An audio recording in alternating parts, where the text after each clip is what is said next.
Brian, ya Ivan. William, Cecilia, Frederick, Aldo, ada Jesselyn, Linda. Ini sepatunya basah semua nggak? Dilepas saja. Ada masuk angin loh, beneran. Mana yang masuk angin? Gak apa-apa, kalau mau lepas sepatu lepas aja nggak apa-apa ya. Apalagi kok pas kakinya basah. Abedio, Afin, Gabriela,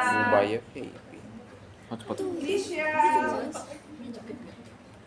jepit rambut punya. Atau aku yang nggak ini?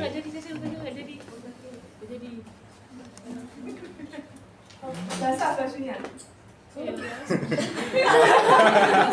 Nggak mungkin coba lagi. Nggak apa. Kalau sepatu dilepas aja. Kalau baik. Ini audiensnya cuma satu ya. Iya. Wah, berarti kita nggak jadi tempat. Online. Tapi saya juga effort. Bisa Kelompoknya Arel ada seberjuang itu kita Tan, jadi depan sih. paling bawah. Tapi dapat 100 tapi. Apa? No, oke. Bisa nggak? Audiensnya milih apa? Pro atau kontra?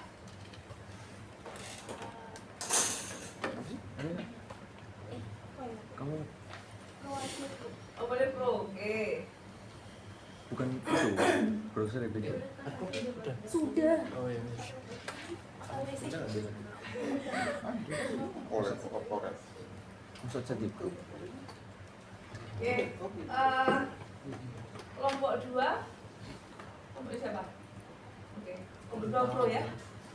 Kelompok 3 kontra ya. Itu yang mana? Sini. Kelompok 2 Revela.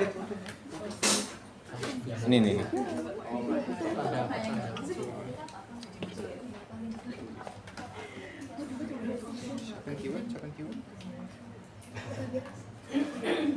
Siapa yang opening statement? Siap nggak? Oh iya. Oh ini siapa yang disuruh video? Oh, saya aja mau di sini, Bu.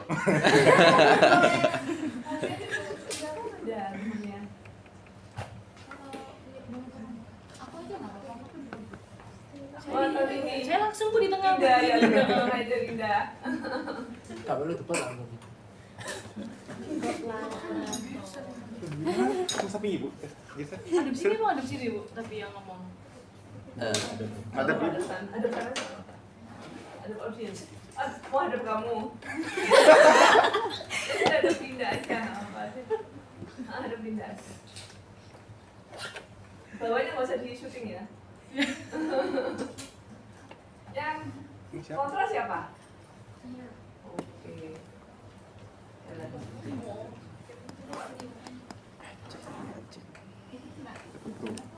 Bro.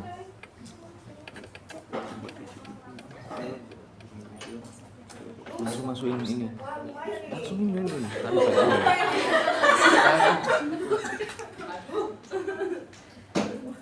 Karena ada di sini.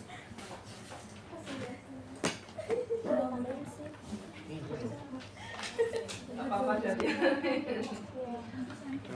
Ayo. Oh iya. Latihan, benar. Dan buat setengah jam, Bu.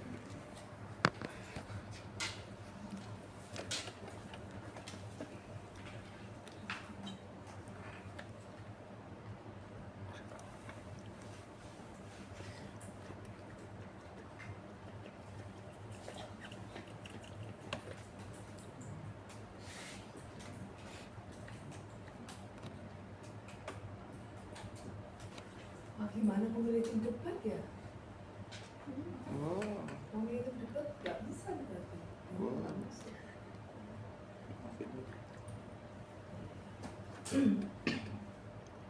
Kita udah ada calonnya, Bu. Kita udah di calon. Kau Gelut.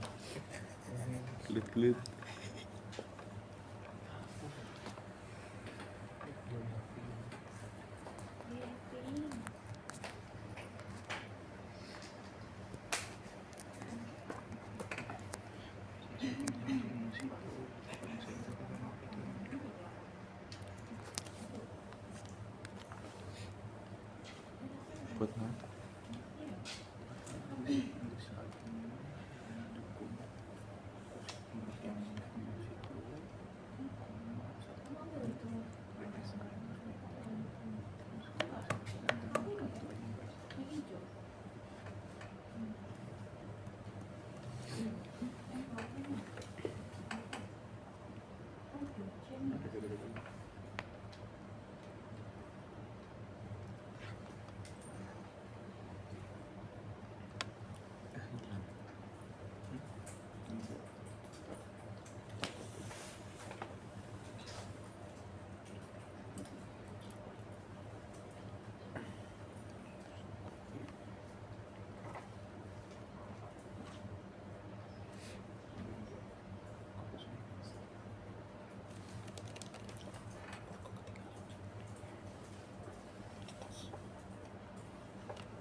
Udah, oke.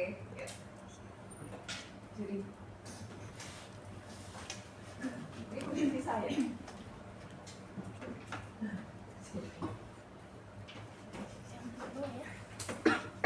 Jadi saya ini ya, toleransi nggak apa-apa mau telat ya. Kalian bebas kan? Biasanya apa? Gini apa gini? Portrait. Biasanya apa? Portrait. Gini. Gini apa gini? Portrait. Iya benar. Datang aja kalau nggak buat begini nggak. Buat dia juga nggak masalah kalau. Iya tidak ada kaki soalnya. Jesu ya, Jesu ya. Ini nih. Oh ini. Nah, ada petugas ya. Jesu kakinya jangan ditunjukin. Oh iya. Ya. Nanti gitu ya. Kayak itu kan ke satu. Tak editin.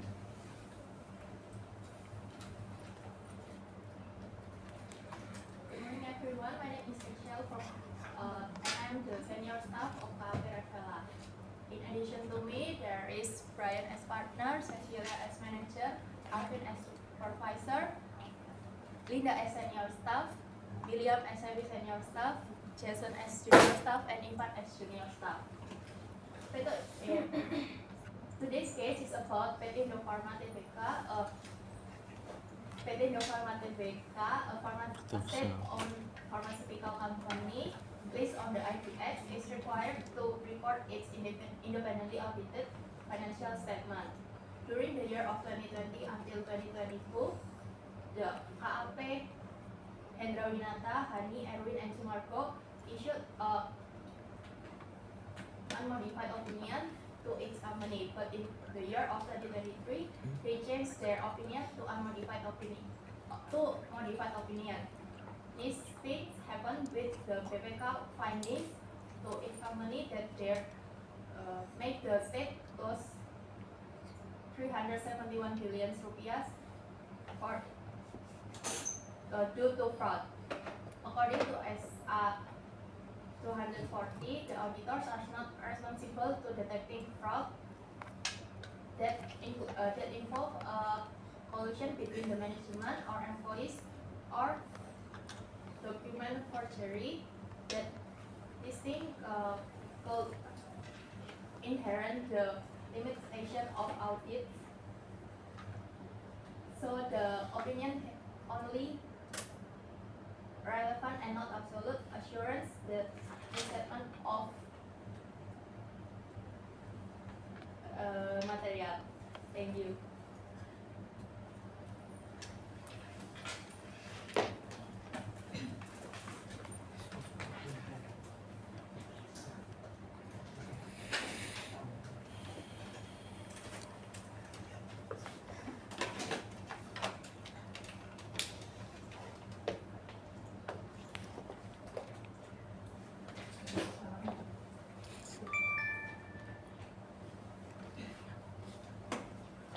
Okay, good morning ladies and gentlemen.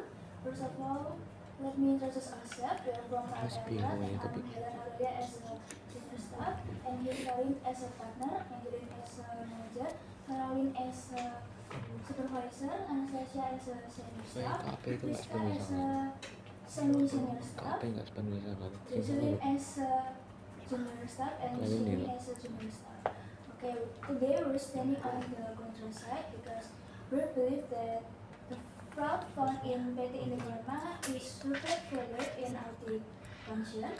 For several years, the company received unmodified opinion, even though there is something happening, and this is raised concern about the auditor independence and effectiveness in detecting and report any financial misstatement such as stated in ST 240. Thank you.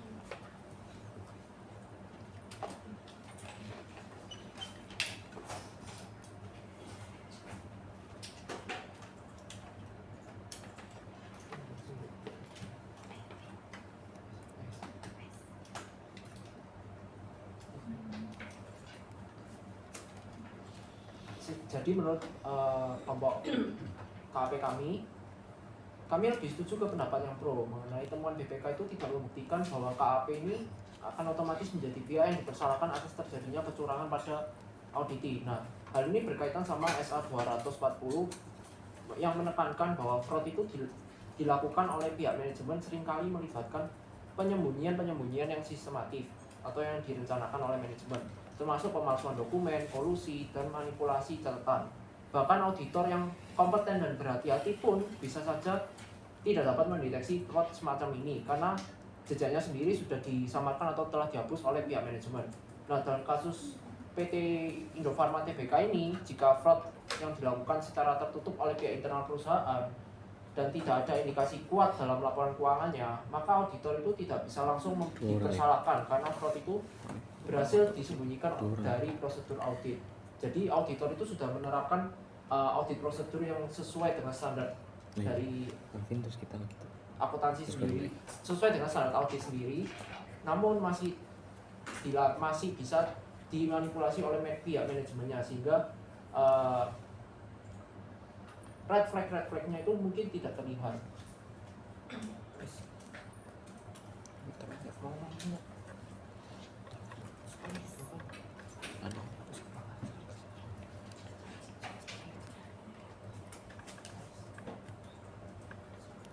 Jadi, namun SK 240 itu juga menyatakan kalau misalnya auditor itu berkewajiban untuk merencanakan dan melaksanakan audit dengan tujuan untuk mendeteksi salah saji material yang disebabkan oleh kecurangan. Dan dalam SK 240 ini juga tujuan auditor adalah untuk mengidentifikasi dan menilai risiko kesalahan penyajian yang material dalam laporan keuangan yang disebabkan oleh kecurangan dan memberikan respon terhadap kecurangan atau dugaan kecurangan yang diidentifikasi sama audit.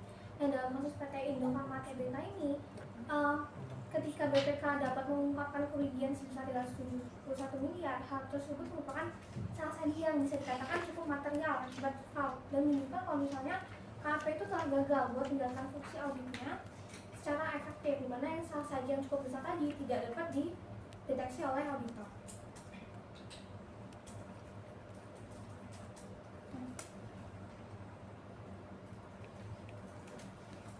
Nah, sedangkan pada SA 240 juga terdapat bahwa auditor tidak bertanggung jawab untuk mendeteksi semua kecurangan. Tapi auditor bertanggung jawab untuk mengidentifikasi risiko material misstatement akibat fraud. Jika KAP telah memenuhi prosedur audit wajar sesuai dengan SA, yaitu yang kita bicarakan yakni 240, mereka nggak dapat dipersalahkan meskipun BPK menemukan fraud. Contoh ya, jika kecurangan melibatkan kolusi manajemen pihak eksternal seperti pemalsuan dokumen, gimana auditor mungkin tidak dapat mendeteksinya tanpa investigasi forensik khusus?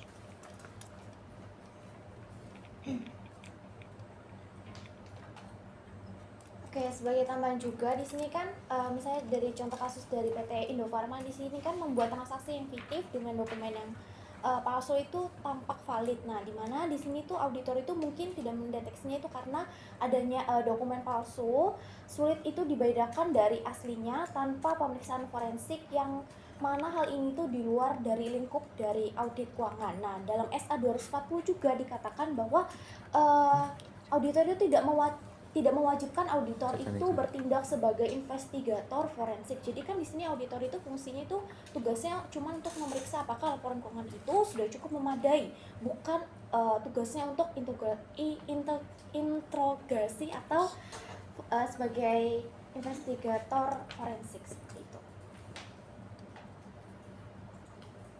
Oke, tadi kelompok Ko bilang kalau auditor tuh wajib mengidentifikasikan resiko. Nah, pada tahun 2023 sendiri KP Hendrawan itu tuh memberikan opini terhadap opini modified terhadap laporan keuangan PT Indofarma, yang berarti udah ada masalah serius dong yang mempengaruhi kewajaran laporan keuangan tersebut. Opini ini tuh bisa menjadi petunjuk bahwa selama audit sebelumnya KP itu telah gagal mendeteksi adanya kecurangan atau misalnya ketidakwajaran yang terjadi. Nah, penurunan kualitas opini audit ini tuh menunjukkan bahwa fungsi yang dilakukan oleh KP tidak berjalan dengan semestinya. Tadi rekan saya juga sudah bilang kalau dalam menjalankan tugasnya, auditor tuh wajib menerapkan SA 240 dan prinsip professional skepticism. Jadi untuk meminimalisir resiko yang tidak terdeteksi. Nah, sedangkan dalam kasus sendiri kan sudah ada terbukti nih fraud besar-besaran. Jadi nggak membuktikan bahwa auditor tuh jadi karena sudah ada fraud besar-besaran ditemukan BPK, berarti telah membuktikan kalau auditor itu telah gagal menjalankan tugas.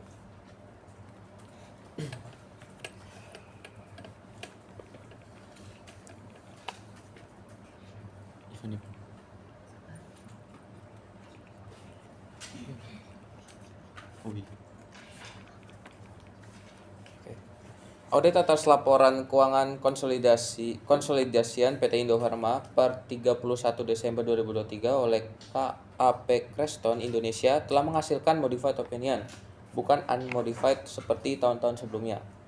Hal ini itu menunjukkan bahwa auditor telah menjalankan skeptisme profesionalnya dan menyampaikan bahwa ada permasalahan yang signifikan. Pemberian modified opinion ini adalah bentuk hati-hatian profesional auditor. Nah, jika auditor memang lalai, maka ia kemungkinan besar akan tetap memberikan unmodified opinion atau opini wajar tanpa pengecualian. Ya, karena itu modified opinion ini seharusnya menjadi bukti bahwa KP telah melaksanakan tanggung jawabnya dengan benar.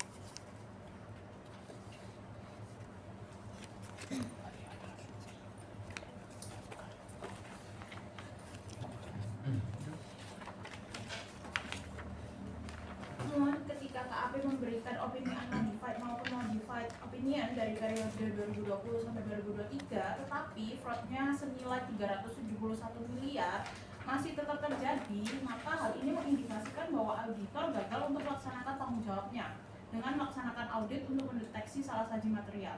Oleh karena itu, temuan BPK mengindikasikan kegagalan fungsi audit, yang dimana angka 371 miliar ini merupakan angka yang sangat material.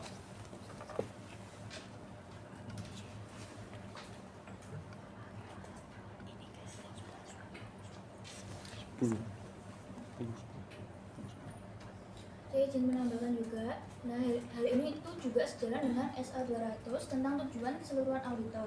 Nah, SA ini mengatur tujuan keseluruhan auditor independen dan prinsip pelaksanaan audit laporan keuangan. Menetapkan bahwa auditor harus memperoleh keyakinan memadai bahwa laporan keuangan bebas dari kesalahan material dengan mempertahankan skeptisisme profesional dan mematuhi etika. Oke, jadi berbeda dengan BPK atau aparat hukum yang bisa menggunakan wewenang penyidikan untuk memperoleh data internal perusahaan secara paksa. Jadi, auditor KAP bergantung pada keterbukaan manajemen dan pihak terkait dalam menyampaikan dokumen yang relevan untuk audit. Jika terdapat upaya sistematis untuk menyembunyikan data atau memanipulasi informasi, maka auditor dibatasi oleh batasan akses dan etika profesional untuk tidak menggunakan cara-cara investigatif paksa seperti penyidik. Oleh karena itu, dalam kasus kecurangan yang tersembunyi, ketidakmampuan auditor menemukan fraud belum tentu merupakan bentuk kelalaian dari auditor tersebut.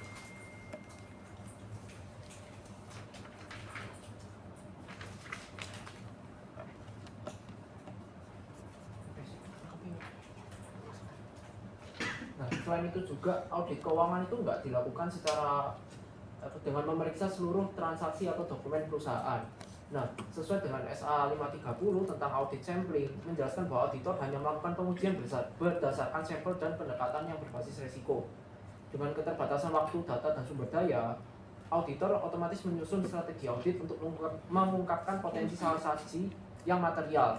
Maka dari itu, jika terdapat fraud dalam populasi data yang tidak masuk dalam sampel atau tidak teridentifikasi sebagai risiko audit, maka auditor tidak dapat dianggap lalai selama ia sudah melaksanakan prosedur audit yang sesuai standar. Nah, menanggapi argumen dari tim pro, justru karena auditor ini menyadari bahwa informasi itu berasal dari manajemen yang bisa saja untuk memiliki keterbatasan dan memungkinkan seharusnya SA 240 itu juga secara tegas mengharuskan kalau misalnya auditor itu lagi bersikap skeptis dan tidak semata-mata menerima pernyataan manajemen serta melakukan pengujian yang lebih dalam. Nah, ketergantungan pada manajemen bukanlah alasan yang sah untuk melewati indikasi fraud tersebut, melainkan resiko yang seharusnya diantisipasi sama auditor yang lebih ketat dengan mendalam. Nah, dengan adanya kerugian yang besar tadi menunjukkan bahwa sebenarnya pengujian dan informasi independen dari auditor itu kemungkinan tidak dilakukan secara memadai. Sehingga keterbatasan itu bukan alasan yang tepat, tapi justru menjadi dasar mengapa auditor itu harus lebih berhati-hati, profesional, dan meningkatkan sikap skeptisisme. Izin menambahkan juga, jadi kalau seandainya fraud sebesar 371 miliar ini lolos, bukan karena hanya keterbatasan akses saja, tapi karena memang prosedur auditnya yang tidak memadai dan auditornya juga tidak cukup agresif untuk menindaklanjuti red flag yang ada. Nah, di mana hal ini tuh juga tetap menjadi kegagalan fungsi audit, bukan sekedar hanya soal akses saja.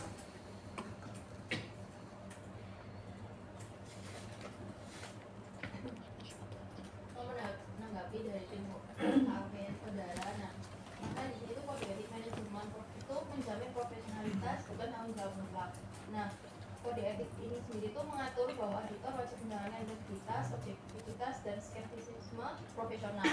Namun demikian itu bukan berarti auditor itu penegak hukum dan memiliki wewenang penyidikan. Tanggung jawab profesional mereka tuh dibatasi oleh standar dan ruang lingkup pekerjaan audit. Nyalahkan auditor atas kejadian yang terjadi di luar jangkauan auditnya itu apalagi kalau itu jika fraud yang dilakukan dengan cara-cara yang disengaja atau disembunyikan itu tidak sejalan dengan semangat keadilan dalam penegakan akuntabilitas profesi. Jadi mau nambahin juga, kalau misalnya kerugian negara bukan cermin langsung dari kesalahan auditor. Jadi besar kecilnya kerugian negara akibat fraud tersebut seperti dalam kasus Indofarma Pharma ini kan mencapai 371 miliar. Jadi tidak serta-merta mencerminkan kegagalan auditor. Kerugian tersebut adalah hasil akumulasi dari perbuatan curang yang dilakukan oleh entitas atau individu tertentu dalam perusahaan, bukan hasil langsung dari proses audit. Audit adalah proses untuk menilai kewajaran laporan keuangan, bukan untuk mendeteksi dan mencegah semua bentuk kerugian finansial. Oleh karena itu, mengaitkan angka kerugian negara dengan kegagalan audit adalah asumsi yang menyesatkan dan menyalahi fungsi audit yang sebenarnya.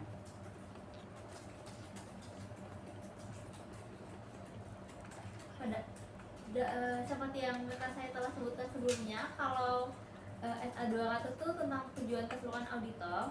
Auditor itu bertugas memperoleh keyakinan memadai. Nah, kalau memperoleh keyakinan memadai, berarti kan auditor harus memastikan kalau apa yang ditampilkan sama manajemen itu telah bebas dari kesalahan saji yang material. Nah, BPK itu juga telah mencatat beberapa modus manipulasi yang dilakukan PT Indofarma. Salah satunya itu penggelembungan persediaan atau nilai persediaan itu dicatat lebih tinggi dari realitas untuk menaikkan aset dan laba. Nah, kalau kita lihat ini tuh bukan suatu keterbatasan akses, karena kan bisa aja KAP itu melakukan pengujian fisik yang seharusnya memang dalam prosedur KAP-nya. Nah, kalau pengujian fisik dilakukan, kami percaya seharusnya penggelembungan persediaan itu bisa terdeteksi lebih awal. Nah, jadi kan sistemnya tuh top of memang dilakukan sama manajemen, tapi KAP tetap wajib hadir atau melakukan pengamatan atas top of itu apakah ada memang nilai yang material. Nah, kegagalan KAP untuk melaksanakan prosedur ini tuh tidak sejalan dengan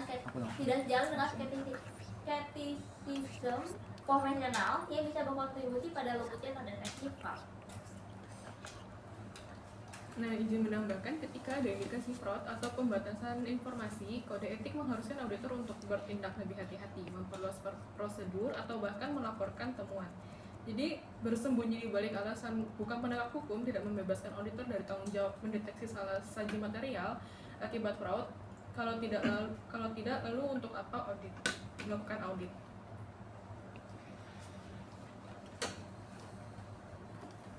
Nah, menanggapi pernyataan saudara terkait dengan auditor yang harus mendeteksi semua kecurangan. Nah, peran dari auditor sendiri itu menilai kewajaran, bukan seperti detektif yang mencari-cari kesalahan dari perusahaan itu sendiri. Nah, gimana cara menilainya? Auditor itu menilainya itu dari tingkat materialitasnya. Selama batasnya itu wajar, batasnya masih di bawah batas materialitas, otomatis auditor akan menganggap pemeriksaan tersebut sudah wajar atau sudah memadai. Nah, saya juga ingin menambahkan, audit oleh KAP ini didasarkan pada penilaian resiko dan tingkat materialitas tertentu. Jika suatu transaksi atau kesalahan tidak melewati batas materialitas tersebut, maka tidak menjadi fokus pemeriksaan lebih lanjut. Ini berbeda dengan audit forensik seperti yang dilakukan oleh BPK yang menyasar pada transaksi abnormal atau berisiko tinggi secara spesifik.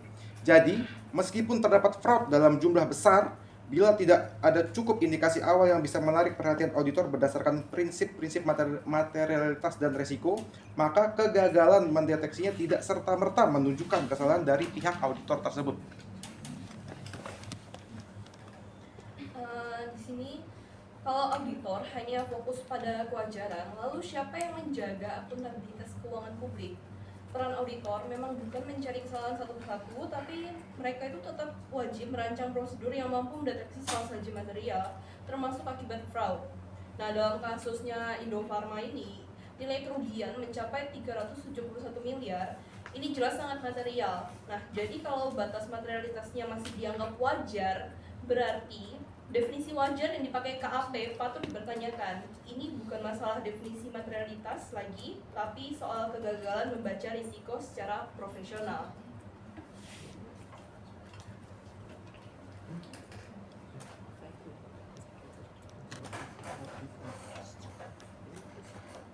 Izin menambahkan juga, berdasarkan standar audit nomor 18 itu mengharuskan auditor untuk menganggap setiap kelalaian transaksi pihak terkait itu sebagai risiko penipuan yang berpotensi serius. Nah, auditor itu seharusnya mengarahkan upaya audit tambahan ketika bekerja pada transaksinya pihak terkait. Karena risiko audit yang tinggi.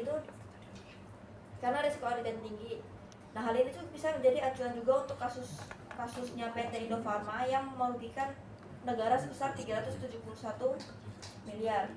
Nah, hal ini tuh disebabkan kegagalan dari auditor dalam fungsi audit atas laporan keuangan karena auditor tuh mengalami asimetris informasi yang dapat dilakukan oleh perusahaan pada pengelolaan pendapatan, beban, dan kegiatan investasi.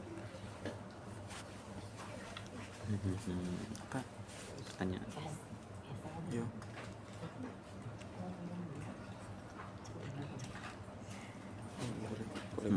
Nah, saya setuju dengan pendapat KAP saudara mengenai tadi ya. Oleh karena itu auditor sendiri kan mengubah opininya yang awalnya unmodified jadi modified. Karena itu tadi adanya mungkin ada batasan-batasan tertentu yang melewati batas materialitasnya. Oleh karena itu kan perubahan opini terjadi.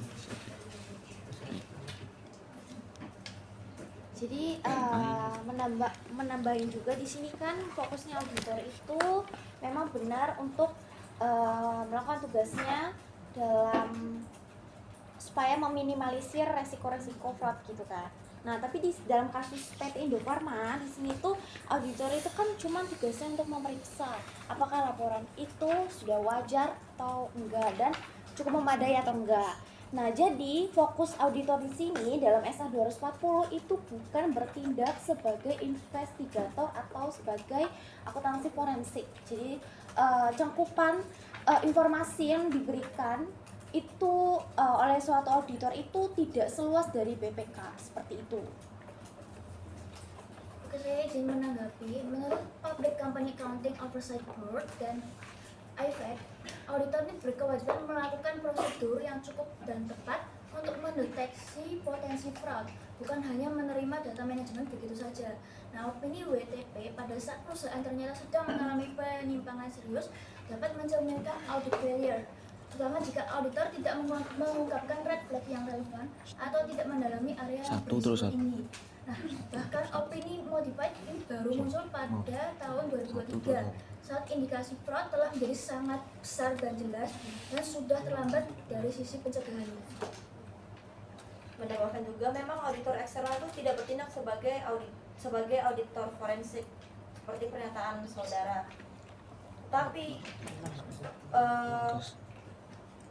pernyataan bahwa tugas mereka itu sebatas menilai kewajaran laporan keuangan itu keliru dan menyimpang dari SA 240 karena SA 240 itu menyatakan bahwa auditor itu memiliki tanggung jawab untuk mengenali resiko salah saji material akibat fraud dan meresponnya secara tepat. Nah, berarti ketika terdapat indikasi kecurangan, terutama melibatkan manajemen atau transaksi yang tidak lazim, auditor itu wajib memperluas prosedur auditnya dan tidak cukup hanya memeriksa permukaan kewajaran laporan. Nah, dalam kasus ini jika praktik manipulasi itu sudah terjadi berulang selama beberapa tahun, seharusnya auditor itu mampu mengidentifikasi pola risiko tersebut meskipun tidak melakukan audit forensik seperti BPK. Nah, kegagalan untuk mendeteksi fraud yang bernilai besar itu justru menunjukkan bahwa auditor itu tidak menjalankan peran profesionalnya secara menyeluruh sesuai dengan standar yang berlaku.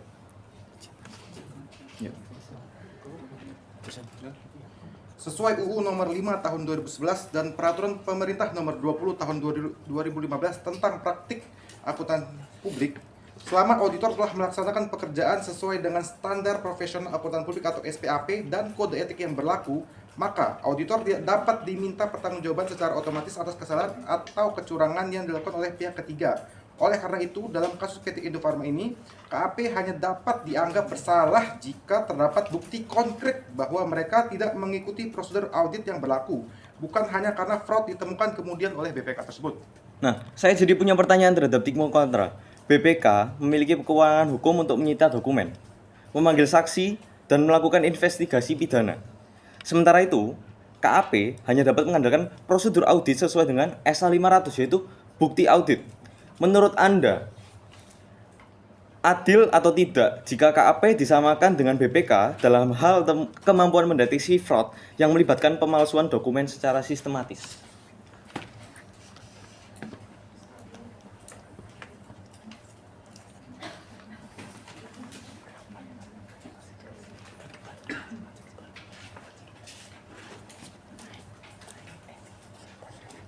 Saya ingin coba menanggapi. Kalau tugas BPK sama KAP itu tidak mungkin disamakan, tugasnya pasti berbeda. Nah, kasus fraud sebesar 371 miliar di PT Indofarma ini menunjukkan bahwa auditor eksternal itu nggak berhasil mendeteksi penyimpangan material selama bertahun-tahun, meskipun telah memberikan opini wajar tanpa pengecualian untuk laporan keuangan 2020 sampai 2022. Nah, hal ini tuh mencerminkan kelemahan dalam penerapan SA 315 tentang pemahaman entitas dan lingkungannya, serta penilaian risiko salah saji material, dan SA 330 tentang tanggapan auditor terhadap risiko tersebut. Ya, guys. Saya juga mau menambahkan, jadi meskipun auditor itu bukan investigator formal seperti BPK, namun tugas mereka itu di bawah ISA 240, di mana menuntut prosedur investigatif yang komprehensif dan aktif dalam mendeteksi dan menanggapi fraud. Nah, dengan demikian, pernyataan bahwa auditor hanya memeriksa tanpa melakukan investigasi itu adalah salah kaprah dan bertentangan dengan standar auditing internasional. Oke, menanggapi dari KP Saudara, tadi KP Saudara sempat menyatakan kalau misalnya auditor itu perlu memeriksa kalau seluruh transaksi itu apakah ada indikasi fraud atau enggak gitu ya. Nah, jadi aku balik tanya di sini kepada KP Saudara, apakah kalian sebagai auditor itu mau terus misalnya memeriksa seluruh transaksi itu satu-satu, apakah ada terindikasi fraud satu-satu di sini ya. Nah, makanya di sini itu audit itu dilakukan berdasarkan sampling dan resiko seperti yang terdapat dalam SA 530 terkait audit sampling, di mana di sini tuh menjelaskan bahwa auditor itu hanya melakukan pengujian berdasarkan sampel dan pendekatan berbasis resiko. Nah, dengan keterbatasan waktu, data, dan juga sumber daya, auditor itu menyusun strategi audit untuk mengungkap potensi salah saji material. Nah, maka dari itu, jika terdapat indikasi fraud dalam populasi data yang tidak masuk dalam sampel, maka itu tidak teridentifikasi sebagai risiko audit. Nah, audit itu tidak dapat dianggap lalai selama ia sudah melaksanakan prosedur sesuai standar. Jadi di sini tuh auditor itu juga harus mempertimbangkan efisiensi waktu dengan cara melakukan audit sampling. Saya juga ingin menambahi, nah kalau dari teman BPK itu kan dia bersifat post audit, yang artinya dia itu diperoleh dalam rentang waktu tahun 2020 sampai 2023 melalui pendekatan investigatif yang dilakukan setelah peristiwa terjadi dan dengan akses informasi yang luas. Nah, tapi untuk auditor KAP itu dia melakukan audit berdasarkan informasi historis dan bukti audit yang tersedia saat itu, bukan berdasarkan informasi retrospektif. Hal ini itu menunjukkan bahwa auditor mengambil keputusan audit secara real time dan bukan dengan menggunakan informasi masa depan. Oleh karena itu menyamakan hasil BPK yang didasarkan pada investigasi pasca fraud dengan kelalaian auditor adalah perbandingan yang tidak adil. Nah, saya izin menanggapi dari KAP Saudara. Memang benar auditor itu menggunakan materialitas sebagai acuan dalam menilai kewajaran laporan keuangan. Tapi dalam konteks fraud, bahkan salah saji kecil sekalipun bisa dianggap material secara kualitatif. Fraud sebesar 371 miliar di Indofarma jelas sangat material baik secara kuantitatif maupun kualitatif, sehingga tidak bisa dibenarkan jika luput atas alasan menilai kewajaran saja. Selain itu, untuk menanggapi argumen saudara mengenai SA 530, itu memang benar auditor itu hanya menggunakan teknik sampling dan penilaian risiko untuk melakukan audit secara efisien. Namun hal tersebut sebenarnya bukanlah alasan untuk mengabaikan indikasi fraud yang signifikan. Sampling itu kan dilakukan berdasarkan evaluasi risiko, sehingga jika terdapat area atau jenis transaksi yang risikonya tinggi, misalnya kayak transaksi dari pihak terkait, manipulasi pendapatan atau lonjakan biaya itu yang tidak wajar, itu auditor wajib meningkatkan ukuran dan cakupan pengujian, bahkan hingga ke level rinci jika diperlukan. Nah, dengan kata lain itu sampling itu tidak dilakukan secara acak atau seragam, melainkan berbasis pertimbangan profesional terhadap potensi salah saji material, termasuk akibat fraud. Nah, dalam kasus ini, jika pola fraud itu terjadi selama bertahun-tahun dan melibatkan kerugian hingga ratusan miliar seperti yang sudah terjadi, maka auditor itu seharusnya sudah mendeteksi red flag dalam proses penilaian risiko awal, yang kemudian menjadi dasar untuk memperluas pengujian. Jika bersembunyi di balik prinsip sampling untuk membenarkan kegagalan mendeteksi fraud besar, itu menunjukkan bahwa pendekatan audit itu tidak dilakukan secara profesional dan responsif terhadap risiko.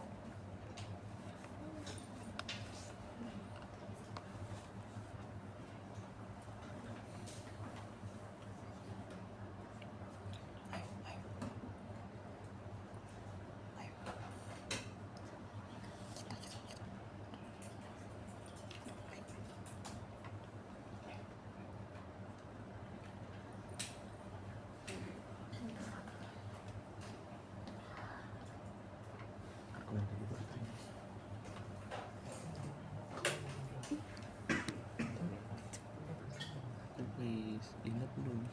Belum.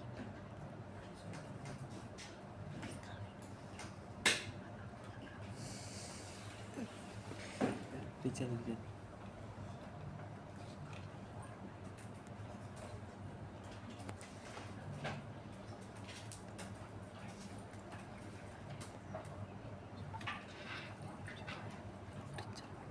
Kamu.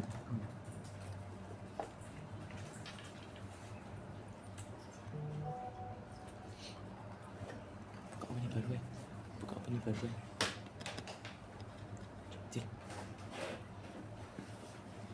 Oke, menanggapi dari KP saudara, di sini kita menekankan lagi dalam kode etik profesional akuntan publik yang dimana tuh mengatur bahwa auditor itu kan wajib menjalankan integritas, objektivitas dan juga skeptisme profesional yang seperti rekan saya sudah menyebutkan. Nah, namun demikian di sini kan auditor itu bukanlah penegak hukum dan tidak memiliki wewenang penyidik. Nah, jadi di sini lingkupnya auditor itu tanggung jawabnya profesional dibatasi oleh standar dan ruang lingkup dari pekerjaan audit tersebut. Nah, jadi kalau dari kasus PT Indofarma ini, kalau dari kalian itu menyalahkan auditor atas kejadian yang terjadi di luar jangkauan auditnya, apalagi jika fraud dilakukan dengan cara-cara yang disengaja atau tadi sempat dibilang namanya kolusi. Nah, dan disembunyikan itu tidak sejalan dengan semangat keadilan dalam penegakan akuntabilitas profesi. Selain itu jumlah 371 miliar itu merupakan hasil akumulasi, bukan hasil dari proses langsung dari auditnya. Jadi semua. Nah, selain itu mengenai sampling tadi kan dalam audit juga ada yang namanya monetary unit sampling atau MUS kita kenalnya. Nah, MUS itu kan teknik sampling audit yang digunakan untuk menguji akun-akun seperti keuangan, terutama ketika auditor ingin mendeteksi adanya overstatement atau kelebihan penyajian dalam saldo masing-masing akunnya. Nah, MUS itu sendiri kan sering digunakan karena lebih fokus pada nilai yang dibandingkan pada jumlah itemnya, sehingga item dengan nilai lebih besar memiliki kemungkinan lebih besar untuk dipilih dalam sampelnya.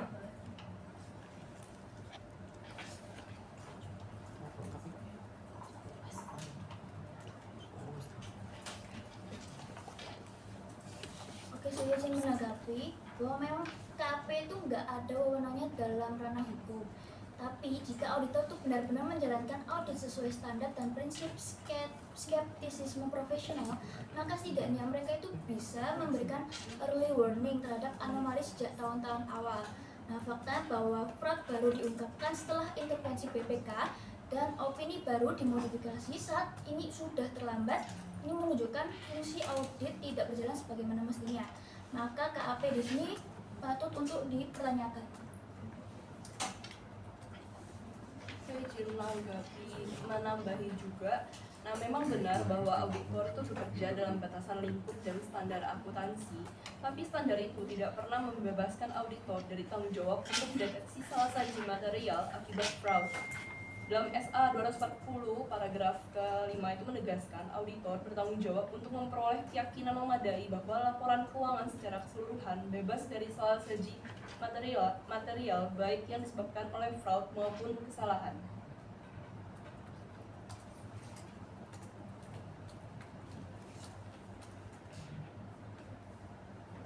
Saya ingin menanggapi dari pernyataan KAP saudara. Nah, kan kalau KAP-nya itu memberikan modified opinion itu kan berarti menunjukkan bahwa KAP itu bekerja sesuai standar, karena dalam S1 705 itu menunjukkan auditor memberikan opini modified jika ada bukti baru. Nah, bukankah opini modified ini menunjukkan bahwa KAP itu merespon temuan BPK secara profesional dan bukan kelalaian ataupun kolusi dengan perusahaan terkait?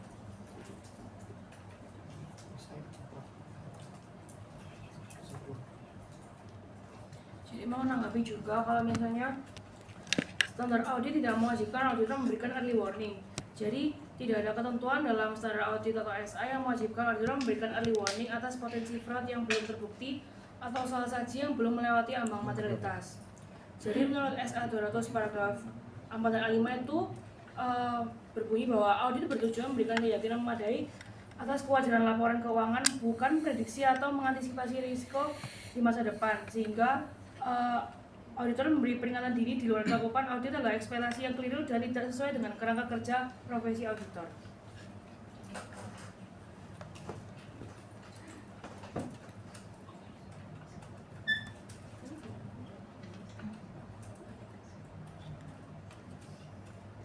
Jadi pembelian modified opinion oleh KAP itu memang menunjukkan kalau misalnya auditor itu mengidentifikasi adanya masalah. Namun sebelumnya KAP itu juga memberikan unmodified opinion sama dengan betul-betul.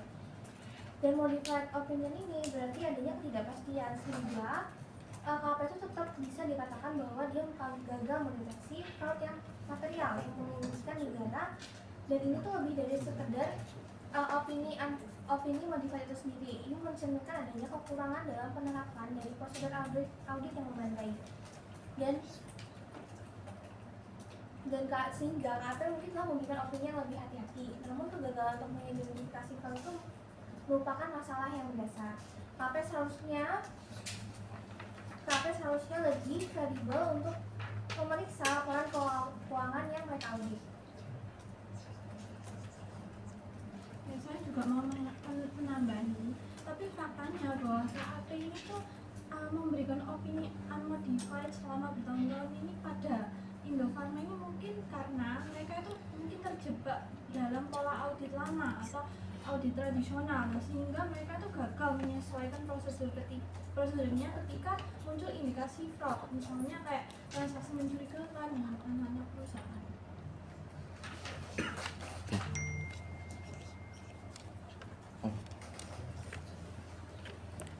Nah, temuan BPK terhadap fraud pada PT Indofarma diperoleh dalam rentang waktu 2020 sampai 2023 melalui pendekatan investigatif yang dilakukan setelah peristiwa terjadi dan dengan akses informasi yang lebih luas, termasuk wawancara, pemeriksaan dokumen internal, dan kerjasama dengan aparat penegak hukum. Sebaliknya, auditor KAP melakukan audit berdasarkan informasi historis dan bukan audit yang tersedia saat itu, bukan berdasarkan informasi retrospektif. Nah, ini itu menunjukkan bahwa auditor mengambil keputusan audit secara real time dan bukan dengan keunggulan informasi masa depan.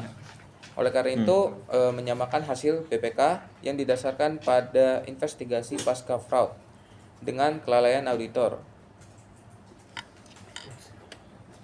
yaitu perbandingan yang tidak adil. Opini modified 2023 menunjukkan KAP tidak memberikan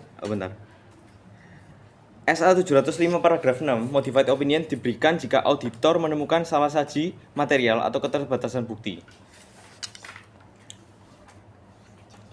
Audit memiliki batasan untuk investigasi fraud. Adalah tugas BPK sebagai penegak hukum. Lalu pertanyaannya, apa bukti langsung KAP melanggar SA yang disebutkan oleh saudara? Anda menyatakan bahwa KAP melanggar SA 240. Bisakah Anda menyebutkan salah satu bukti konkret bahwa KAP tidak melakukan prosedur audit sebagai berikut? Pertama, penilaian resiko fraud.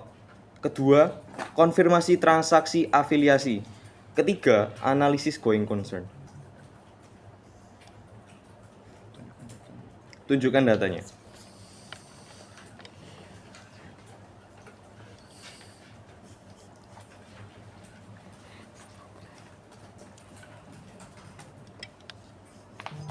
Benji menanggapi, temuan BPK yang lebih luas dan melibatkan penegakan hukum memang penting, tetapi tugas KAP adalah untuk memberikan assurance bahwa laporan keuangan bebas dari salah saja material yang mencakup kecurangan yang dapat mempengaruhi laporan tersebut. Jadi meskipun hasil BPK lebih luas dan menyeluruh, gagalnya KAP dalam deteksi fraud dalam audit mereka tetap menjadi masalah profesional yang harus bertanggungjawabkan.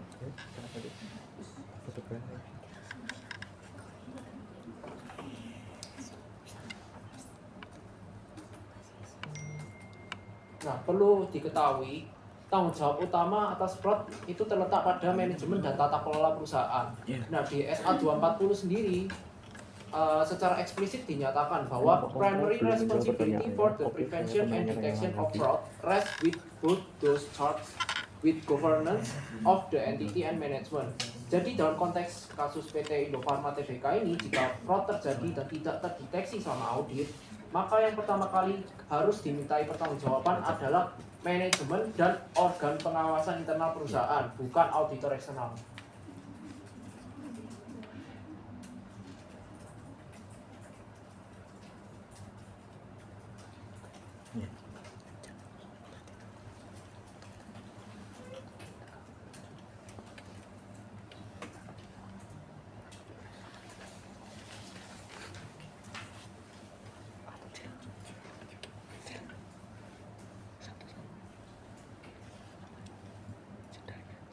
Jadi memang benar kalau misalnya manajemen itu tentunya pasti punya tanggung jawab utama untuk memastikan kalau misalnya laporan keuangan itu disusun secara wajar dan bebas dari kecurangan. Nah, tapi auditor itu kan juga punya tugas untuk punya tanggung jawab yang profesional buat melakukan audit dengan skeptisisme dan mempertanyakan informasi dari manajemen tadi. Sehingga tugas auditor pun bukan hanya menerima informasi dari manajemen doang, tapi juga untuk melakukan prosedur yang sesuai sehingga dapat mendeteksi kesalahan material tadi.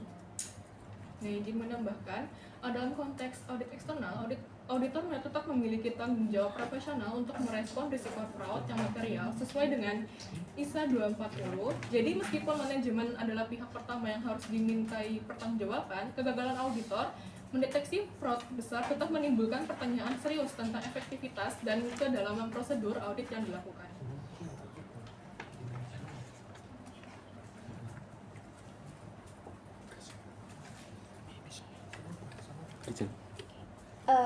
Menanggapi dari KP saudara seperti yang barusan dibilang dari rekan saya, di sini kan dalam konteks ini jika fraud itu terjadi dan tidak terdeteksi selama audit, maka yang pertama kali harus dimintain pertanggungjawaban itu adalah manajemen dan organ pengawasan internal perusahaan.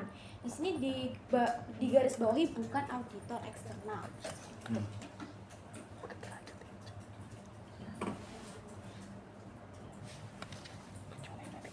Dan juga dari menurut UU nomor 5 tahun 2011 tentang angkutan publik, di mana di sini itu kan KP itu hanya dapat dimintai pertanggungjawaban jika terbukti melakukan pelanggaran standar profesional atau paling berat yang seperti dari KP saudara menyinggung tentang profesionalitasnya. Jadi di sini sampai saat ini tuh belum ada pernyataan resmi atau keputusan hukum yang menyatakan bahwa KP Creston Indonesia dalam kasus Indofarma ini telah melakukan pelanggaran tersebut.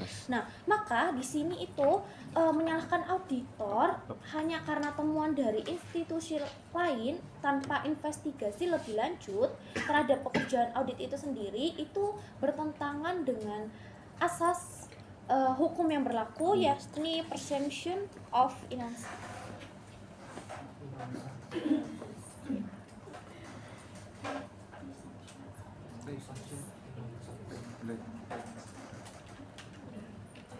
Tadi saya juga menanggapi apa yang tadi dibilang Bapak Bukayan, kalau udah dibilang kalau dalam ISA 530 opini modified itu diberikan kalau ada bukti yang nggak memadai. Berarti kan secara nggak langsung kalian sudah mengakui kalau misalnya KAP ini tuh telah lalai melakukan tugasnya, karena memang tadi kalian juga yang menyebutkan kalau bukti yang dihasilkan itu tidak memadai.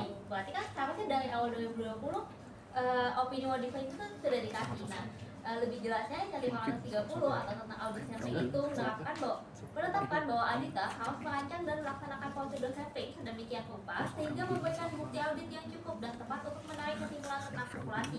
Nah, kalau auditor nggak dapat memperoleh bukti audit yang memadai, misalnya akibat jumlah sampel yang tidak memadai atau keterbatasan akses, hal itu tuh digolongkan sebagai scope limitation yang menuntut penerapan prosedur alternatif dalam ISA 530, atau jika tidak memungkinkan juga itu bisa menampilkan opini qualified atau disclaimer berdasarkan ISA 705. Dengan demikian, kalau KAP Hendrawan sendiri tidak melakukan prosedur sampling dan atau alternatif prosedur yang memadai, mereka secara sadar harus menampilkan opini modified.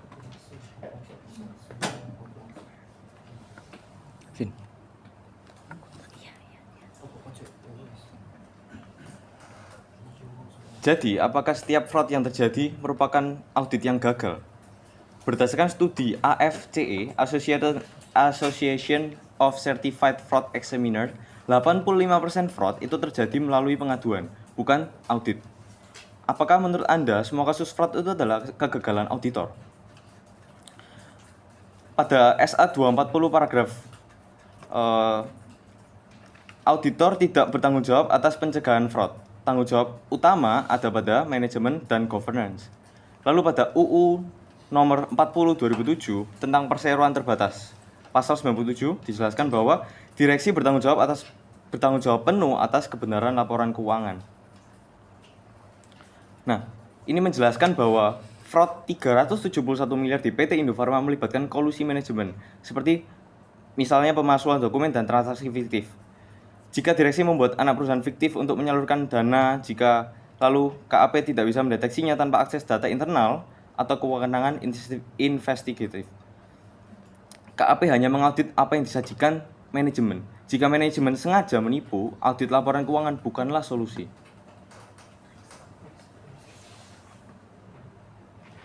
Selain itu seperti yang dikatakan oleh partner kami,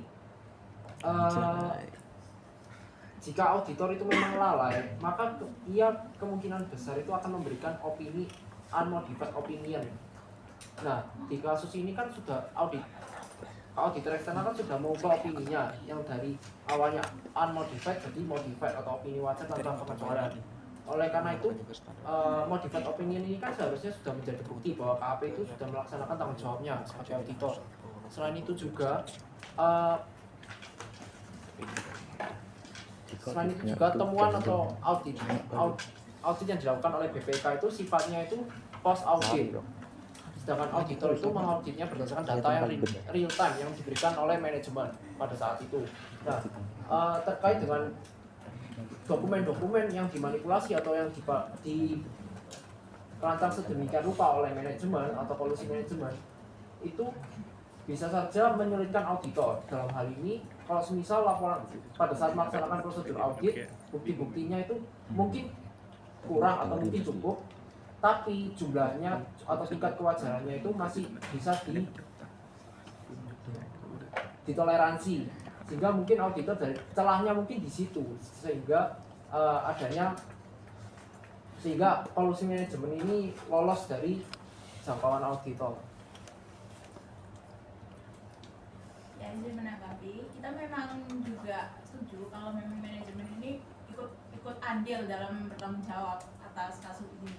Tapi di konteks ini yang kita soroti adalah peran dan tanggung jawab auditor sebagai garis pertahanan setelah manajemen, yang dimana auditor ini tetap memiliki tanggung jawab profesional untuk mendeteksi salah saji material akibat fraud yang sesuai dengan SA 240 yang sudah kita miliki.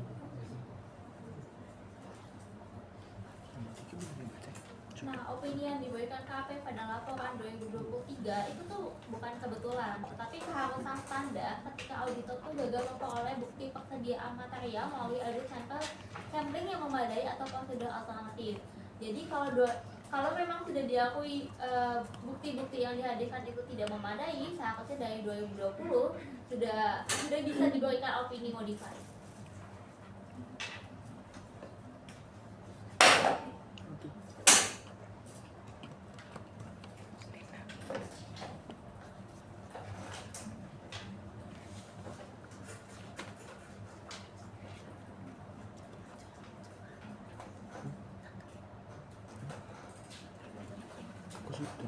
Nah, jadi kalau masih bingung, yang dimaksud dalam debat ini tuh bukan tentang pengungkapan fraudnya, tapi tentang bagaimana KAP itu memberikan opininya.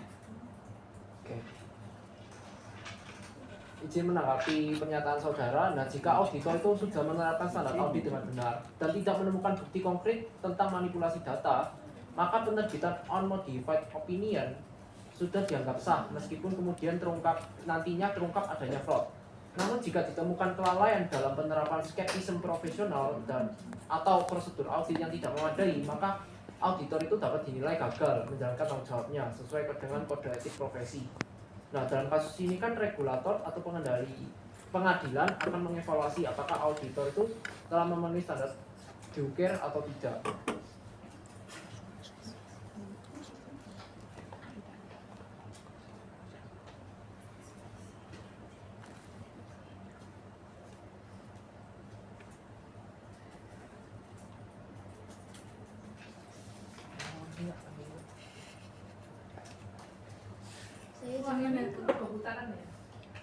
Saya izin menanggapi, kalau fraud sebesar itu, terus modifikasinya opini barunya itu muncul di tahun 2023. Nah, ini jadi menimbulkan pertanyaan, apakah auditor itu benar-benar independen dan menjalankan tanggung jawab sesuai SA 240 sebelumnya, ataukah opini baru ini diberikan hanya setelah adanya tekanan dari pihak eksternal, yaitu BPK di sini. Nah, jika auditor sudah curiga sebelumnya, mengapa tetap memberikan opini WTP di tahun-tahun sebelumnya?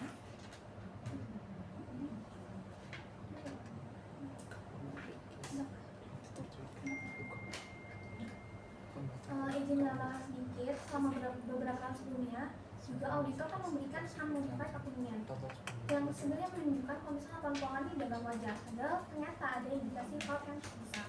Nah, itu menunjukkan ada inkonsistensi dan potensi keterlambatan dalam deteksi masalah yang serius yang mencerminkan kalau misalnya auditor itu gagal secara profesional dalam merespons resiko fraud secara tepat waktu.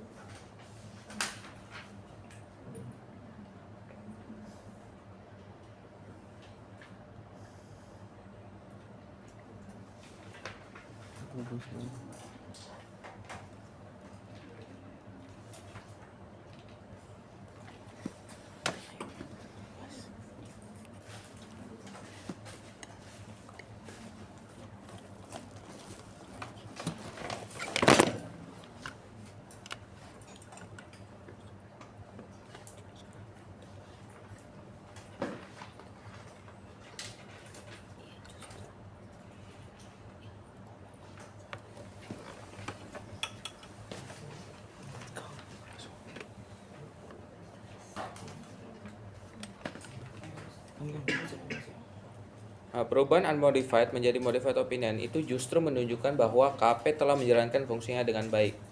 Nah, KAP secara aktif revisi penilaiannya ketika bukti baru muncul.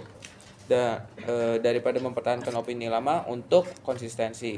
Nah, ini tuh sebagai tanda bahwa adanya profesionalisme dan independensi, bukan indikasi kegagalan audit sebelumnya.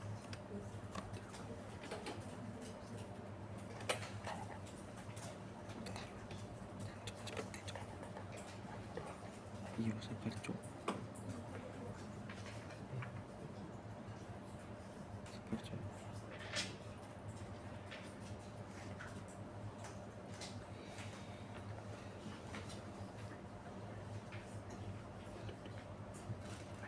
Izin menjawab, memang auditor itu merubah opini dari unmodified menjadi modified. Tapi bukan berarti perubahan ini tuh perubahan itu justru menimbulkan pertanyaan tentang efektivitas audit pada tahun-tahun sebelumnya, terutama jika masalah yang mendasari opini modified itu sudah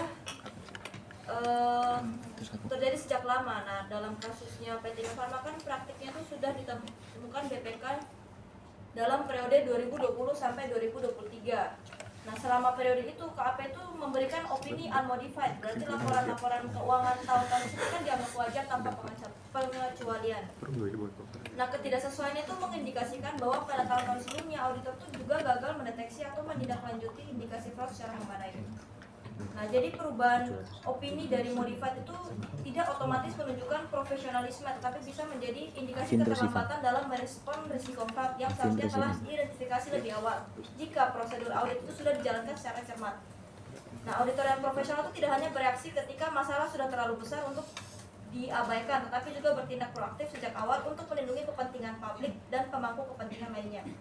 Maka dari itu bisa dibilang bahwa perubahan opini itu tidak cukup untuk membuktikan bahwa KAP telah menjalankan fungsinya secara aktif dan independen. Apalagi kerugiannya sudah terjadi.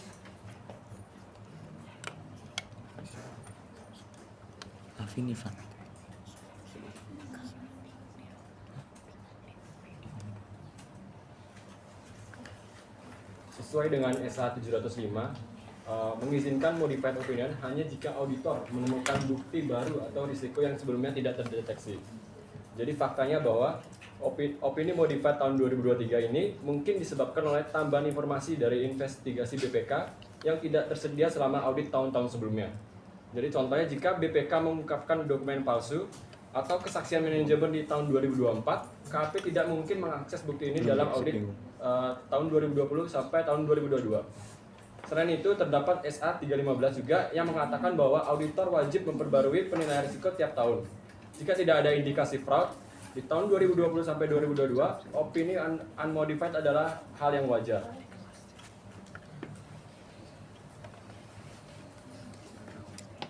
Aku sudah duduk modified.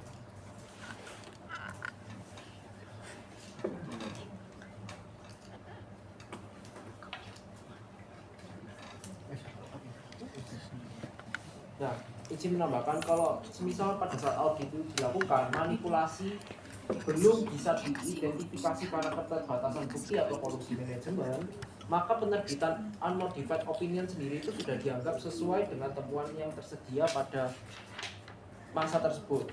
Hal ini selaras dengan prinsip bahwa auditor itu tidak dapat diwajibkan untuk mendeteksi setiap bentuk kecurangan tanpa adanya indikasi atau refleks yang jelas. Nah, di sini kan kolusi manajemen kan bisa dibilang sistematis, ya. Kolusi manajemen itu nggak sekedar hanya terlihat, pasti sudah direncanakan dan dimodifikasi sedemikian rupa sehingga terhindar dari namanya pendeteksian.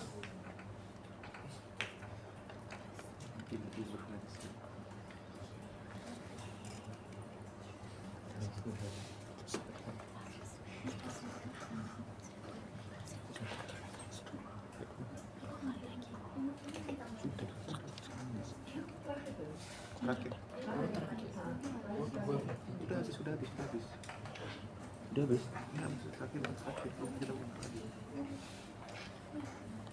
Ayo pamungkas. Memang auditor itu tidak memiliki Pertanyaan pamungkas. BPK dalam mengakses dokumen-dokumen yang lebih banyak. Tapi bukan berarti Pertanyaan mereka pamungkas. bisa begitu saja memberikan unmodified opinion tanpa memperhatikan refleks yang Kan bahasa Inggris. Jika auditor menemukan ketidakwajaran, mereka punya tanggung jawab untuk melakukan prosedur tambahan, bukan hanya menerima dokumen dari manajemen secara pasif saja. Yang dimana artinya keterbatasan akses bukan alasan untuk mengabaikan skeptisisme dan penilaian resiko yang ada. Pro makanya.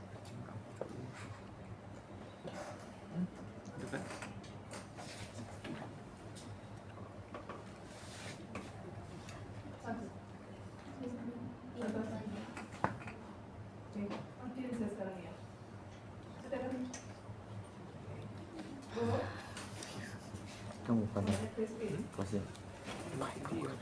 Oh, kamu. Statement bertanya. Kenalkan, kami dari KAP Plus. Semua rata ya. Setuju dengan pendapatku. Grace Lee, Iya. Grace Lee sebut jabatannya. Saya Grace Lee sebagai partner dari KAP Plus. Setuju dengan pendapatku. Mengapa? Karena meskipun temuan instrumen negatif BK itu menunjukkan adanya indikasi kerugian negara sebesar 371 miliar di PT Indofarma Tbk, hal tersebut tidak otomatis menjadikan KAP sebagai pihak yang disalahkan. Ini ada sesuai dengan SA 200 yang auditor itu hanya bertanggung jawab memberikan tingkat keyakinan yang memadai, bukan sebagai jaminan mutlak bahwa laporan keuangan ini bebas dari kesalahan material atau fraud. Standar ini secara jelas mengakui bahwa audit itu memiliki keterbatasan inheren yang tidak dapat dihindari. Misalnya karena adanya kolusi atau rekayasa dokumen oleh manajemen atau pengabaian dari internal yang disengaja. Untuk pertanyaannya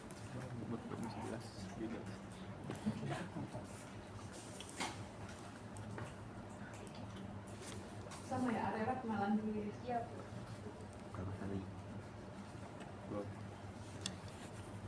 Perkenalkan, nama saya Anela dari jabatan manajer. Saya akan bertanya, jika auditor memiliki skeptisme profesional, mengapa proses besar itu bisa lolos dari audit umumnya? Terus apakah ini bukan kegagalan dari penerapan skeptisme tersebut?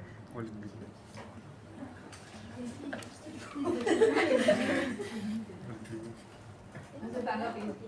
Ya, saya tanggapi. Oh, tanggapi.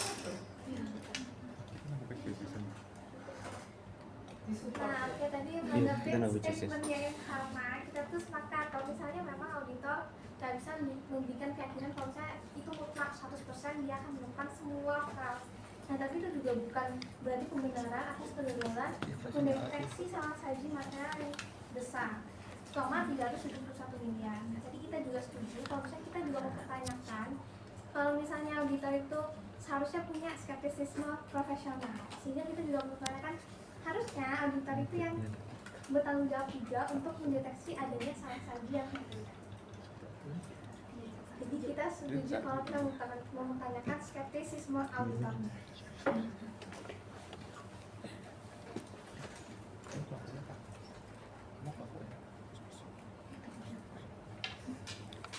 Ada lagi dari audience pro? Udah. Oke, audience pro silakan. Let's go. Saya Yohana Sakti sebagai senior staff. Kami dari KAP Lab itu punya pandangan berbeda terkait opini modifikasi yang dikeluarkan oleh auditor pada tahun 2023. Menurut KAP kami, opini itu datang terlambat karena opini tersebut baru muncul setelah BPK melakukan investigasi dan fraudnya sendiri sudah terjadi sejak 2020 sampai 2023. Nah, kalau kayak gitu, itu bukanlah bentuk early warning, tapi justru damage control. Sesuai dengan SA 240, auditor seharusnya sudah menaruh skeptisme profesional dan menilai risiko fraud sejak awal proses audit, bukan setelah semuanya terbongkar. Jadi meskipun akhirnya mereka mengeluarkan opini modifikasi, hal itu tidak menutupi fakta bahwa selama beberapa tahun sebelumnya mereka tidak memberikan sinyal yang cukup kuat soal adanya kecurangan. Selain itu, dari komunikasi SA 260 mewajibkan auditor untuk menyampaikan informasi penting termasuk risiko fraud pada pihak yang bertanggung jawab atas tata kelola. Ditambah lagi, SA 265 juga meminta auditor melaporkan kelemahan dalam pengendalian internal. Untuk pertanyaannya dengan perkenalkan, saya Nabila Amelia sebagai supervisor dari KAP Lab. Nah, pertanyaannya, kalau auditor itu sudah kasih opini modifikasi karena merasa ada yang mencurigakan, apakah itu sudah cukup? Apakah tugas auditor itu juga memberi peringatan awal atas fraud? Terima kasih.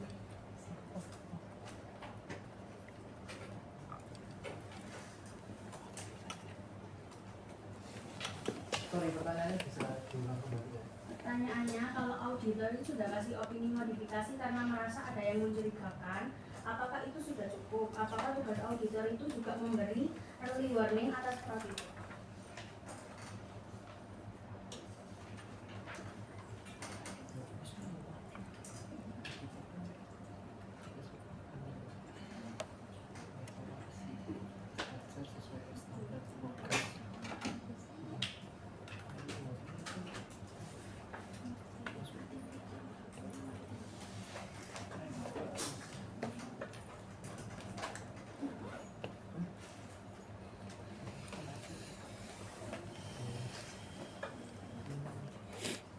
Jadi menanggapi pertanyaan saudara, auditor itu tugasnya itu menilai, mengevaluasi. Apa duduk? Jadi auditor itu tugasnya itu menilai, mengevaluasi apakah laporan keuangan itu sudah sesuai standar, terus wajar atau enggak, memadai atau enggak, terus baru memberikan assurance. Nah, dalam kasus PT Indofarma ini, mungkin di tahun-tahun sebelumnya itu masih wajar gitu, hasil auditnya itu masih wajar dengan bukti-bukti yang mungkin terbatas ya. Jadi sepenuhnya untuk opini menyatakan opini unmodified opinion itu sudah dianggap sesuai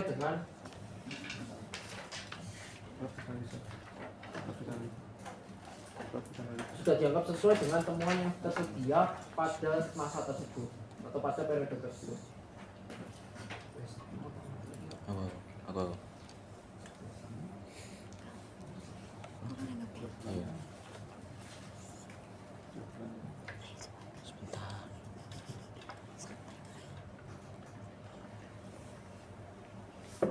Jadi SA 500 bukti audit mewajibkan auditor untuk mengumpulkan bukti pada audit yang relevan.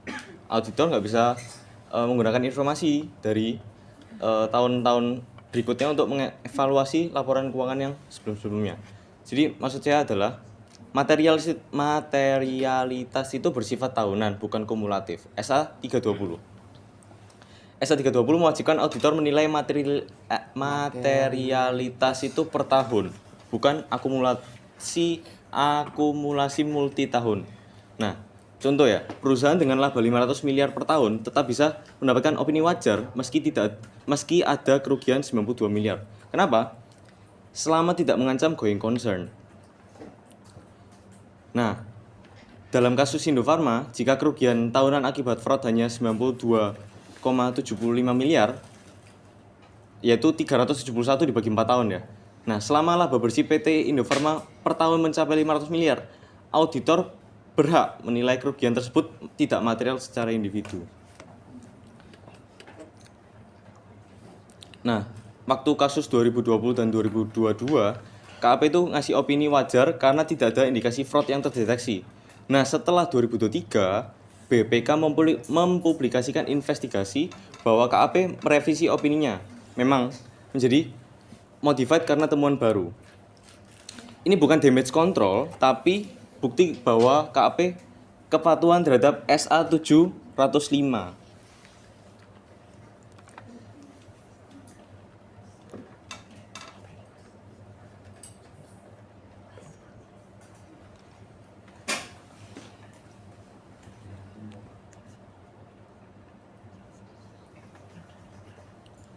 Nah, jika fraud bisa dideteksi sejak 2020, mengapa BPK butuh waktu 4 tahun untuk mengungkapkannya?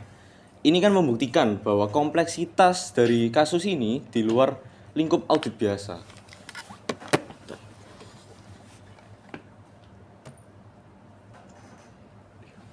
Terima kasih.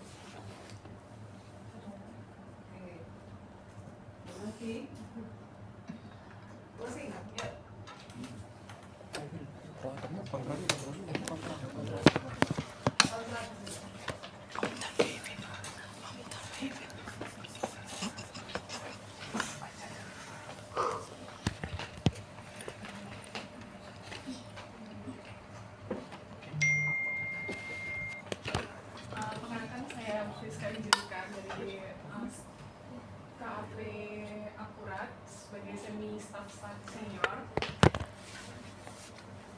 The Indofarma case show the auditor failed to follow SA 200 and 240. Their an opinion hit serious protector found by BPK and showing weak skepticism and possible collusion, and criticism by auditor is justified to the protect profession and public trust. Thank you.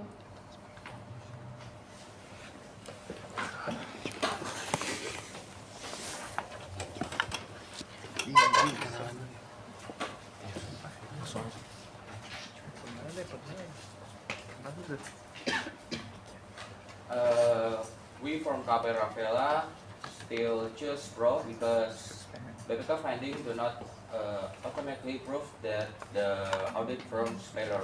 Audit have limitation in SA 240 and cannot detect all fraud, especially well hidden schemes. The audit use proper sampling in SA 530 and issued a modified opinion in SA 705. The main issue is Indofarma poor internal control, not audit negligence. Thank you.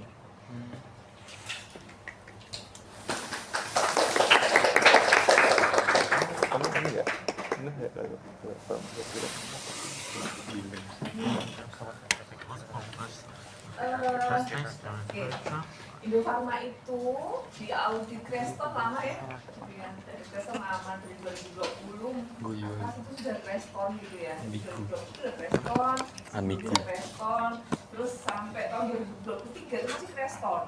Kita nggak pernah dengar kasus yang menimpa Creston gitu ya, tapi yang menimpa Indofarma. Jadi secara punishment kita nggak menemukan berita tentang hukuman yang diberikan ke AP maupun ke KAP-nya. Nah, itu loh, Ya. pro. Nah, cuma hal yang sekarang perlu kita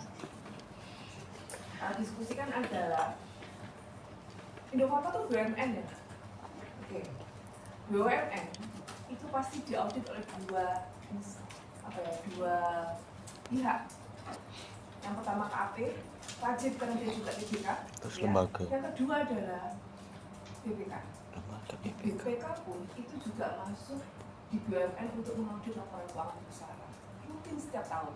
Jadi kalau kerja di BUMN setiap tahun diaudit dua pihak ya, jadi udah ini ya, jadi apalagi kalau kami masuknya tuh barengan gitu ya, wah terus sampai tumbuh-tumbuhan bukti dulu karena kan banyak fisik buktinya ya, oh masih di punya BPK buktinya, dan itu juga betul gitu ya. Nah kemudian kalau kalian melihat itu ada pergantian AP di tahun 2021, ada notasinya di tahun 2021. Jadi 2021 sampai 2023 itu berbeda. 2021 sampai 2023 itu AP-nya sama, gitu ya, AP-nya sama. Nah, terus yang jadi sorotan media adalah ini kenapa nih Indofarma itu dapatnya selama ini unmodified opinion, gitu ya, unmodified opinion. Nah, kemudian berdasarkan temuan BPK, gitu ya, jadi laporan hasil pemeriksaan investigasi dari BPK, kemudian dia nggak dapat unmodified lagi, tapi dapatnya modified, gitu ya. Jadi apa sih yang terjadi kalau di laporannya, maksudnya kalau kita baca media kan, batasnya kita cuma media informasinya. Jadi tadi sudah saya bilang kalau BUMN itu laporan keuangan diaudit juga oleh BPK. BPK itu audit laporan keuangan. Nah, auditor biasanya kalau melakukan audit ke BUMN itu nggak cuma laporan keuangan. Jadi kami biasanya dapat 3 penugasan audit lagi, yaitu audit laporan keuangan, audit kepatuhan, dan audit kinerja. Itu kami juga biasanya, ya. Biasanya auditor incas itu auditnya itu pakai 3 itu tadi. Ya, jadi 3 hal itu tadi. Kalau audit kepatuhan ya kepatuhan terhadap regulasi di bawah kementerian yang terkait dengan BUMN itu. Karena BUMN itu macam-macam dan ada kementerian yang berbeda-beda, gitu ya. Kemudian kepatuhan tadi bukan kepatuhan, kinerja juga gitu. Kinerja juga diambil kementerian yang berbeda-beda itu tadi. Jadi sudah ditetapin bahwa tahun ini harusnya pendapatannya naik sekian persen. Itu kinerja. Jadi kita tuh ngecek benar nggak. Jadi sebenarnya audit kepatuhan sama kinerja relatif lebih mudah. Karena kita sudah ada guidance-nya. Dan sudah jelas naiknya harus berapa persen, terus penggunaan ininya harus berapa, ini berapa, detail ada, gitu ya. Jadi ada di bawah peraturan kementerian tertentu, gitu. Nah, kalau audit laporan keuangan, BPK itu juga punya tahapan audit yang berbeda dengan kita, gitu ya. Saya nggak tahu detail, gitu ya. Nah, cuma dia tuh ada istilah untuk sampling itu 50% plus 1. Nah, dia punya istilah sampling itu 50% plus 1. Tapi memang ada akun-akun yang mereka full test. Kita pun juga ada full test, kayak misalkan apa, setara atas kan full test kita. Kenapa? Karena kita tahu saldo sekian banyak itu dari mana kita tahu, gitu ya. Maksudnya gampang lah, belum juga. Nah, kemudian kalau di kasus ini hasil audit kepatuhan BPK itu mendapatkan temuan, gitu ya. Jadi temuan mencurigakan atas Indofarma, sehingga ditindaklanjuti sampai lama, gitu ya, lama sini, ya tindak kemudian laporan hasil pemeriksaannya itu baru keluar, baru diserahkan, gitu ya, baru diserahkan ke kejaksaan ya, ke mahkamah ya, nggak salah ya, itu 20 Mei ya nak ya. Nah kalau kalian telusuri sebelum-sebelumnya, yang namanya audit report dari Indofarma itu biasanya terbit di Maret dan April. TBK itu ada batasan untuk penyetoran laporan keuangan. Ya kalau enggak, dia akan kena denda setiap hari, setiap keterlambatannya itu 1 juta setiap hari. Terus gitu ya. Nah, khusus untuk 2023, berarti kan penyerahan laporan keuangan 2024 ya, di 2023. Kalau kalian lihat baik-baik di situ, dia baru menyerahkan laporan keuangannya Juni setelah laporan hasil pemeriksaan BPK diserahkan. Gitu ya. Jadi benar-benar hasil unmodified opinion yang berubah jadi modified opinion di 2023 itu murni karena teman BPK, bukan karena auditornya. Kalau kita baca baik-baik, gitu ya. Dan kalau kalian baca baik-baik lagi dalam opini tentang yang modified opinion itu dijelaskan bahwa dia auditor ya itu memberikan modified opinion itu berdasarkan memang hasil dari laporannya BPK dan auditor tidak bisa mendapatkan bukti yang memadai tentang hal tersebut. Nggak bisa dapat bukti yang memadai tentang hal tersebut.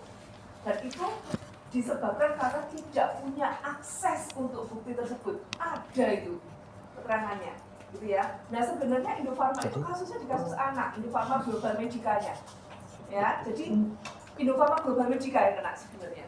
Tapi memang kan karena dia konsolidasi, jadi ya udah atas nama Indofarma.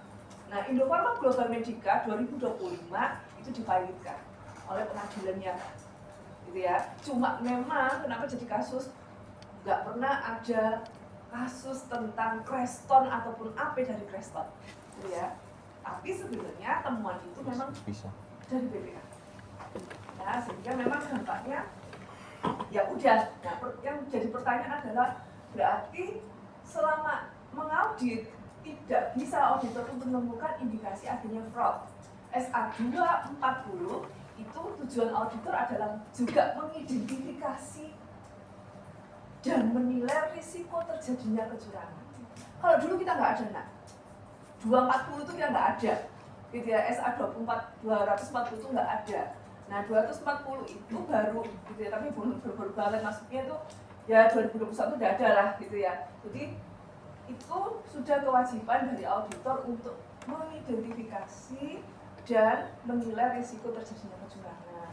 Nah, tadi sudah saya ceritakan bahwa auditor nggak bisa mendapatkan bukti konkret, tapi dia terpaksa harus mengikuti, ya memang ada temuan, gitu ya. Tapi dia nggak bisa bilang buktinya apa, cuma dia bisa memasukkan angka adjustment-nya sehingga harus listed. 2022 itu listed laporan keuangannya, gitu ya. Jadi 2022 itu listed. Memang bisa jadi debat kasusnya. Nah itu juga ada kasus besar lainnya yang tidak diungkapkan di publik, gitu ya. Besar banget kasusnya dan melibatkan salah satu Big Four, dan dia lepas, nggak kena, gitu ya. Kenapa? Karena auditor bisa membuktikan bahwa selama melakukan prosedur auditnya, dia memang sudah melakukan pengujian dengan prosedur yang memadai. Kalau kalian ingat dalam standar akuntansi, standar audit, itu selalu dibilang prosedur audit itu harus melihat pada sifat, saat, dan luas. Sifat, saat, dan luas berarti dia sudah memadai di sini.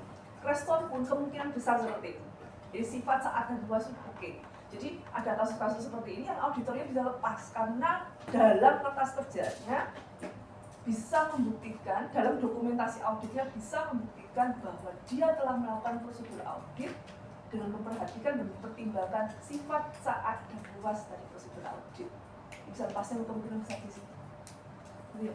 Ibu, tapi yang tadi SA 530 yang kalau misalnya buktinya nggak memadai, ya bisa indikasi opini qualified itu gimana? Kan dia yang menemukan, auditornya menemukan bukti tidak memadai. Tapi kalau ini sudah ada dari BPK-nya, sudah ada LHP, laporan hasil pemeriksaan BPK. Iya, berarti memungkinkan kan sebenarnya KAP itu untuk memberikan opini yang qualified itu di tahun 2020, karena kan memang tadi diakui sendiri buktinya nggak memadai. Bukti tidak memadai, tapi di 2020 dia nggak ada pertemuan. Kan nggak ada pertemuan. BPK pun waktu itu masih belum di blow up, tapi itu adalah indikasi kecurangan yang sudah ditangkap BPK berdasarkan hasil audit kepatuhan loh ya, bukan laporan keuangan, tapi hasil audit kepatuhannya BPK. Gitu. Jadi belum di blow up itu. Belum di blow up. Gitu. Nah, laporan itu jadi ya, jadi ada temuan 2020 sampai 2023, tapi kan nggak sampai akhir semester kalau nggak salah ya. Itu baru diserahkannya 20 Mei ya, 2024 Karena kita sesuai dengan ibu. Nah, auditor itu pasti sudah itu di dalam internalnya waktu mereka audit itu pasti sudah komunikasi gitu. Makanya dia juga mengundurkan waktu penyerahan laporan atau pembuatan opini kan Juni 28 Juni 2020 gitu. Ya, karena dia nggak tahu. Dan BPK juga belum ngapa-ngapain gitu, tapi sudah dapat temuan gitu. Maka tapi kan lama tadi ada temannya bilang ya, lama didapatnya. Jadi memang tidak mudah. Nah, tapi 371 miliar jumlahnya gitu. Dari anak perusahaan. Gitu. Ya.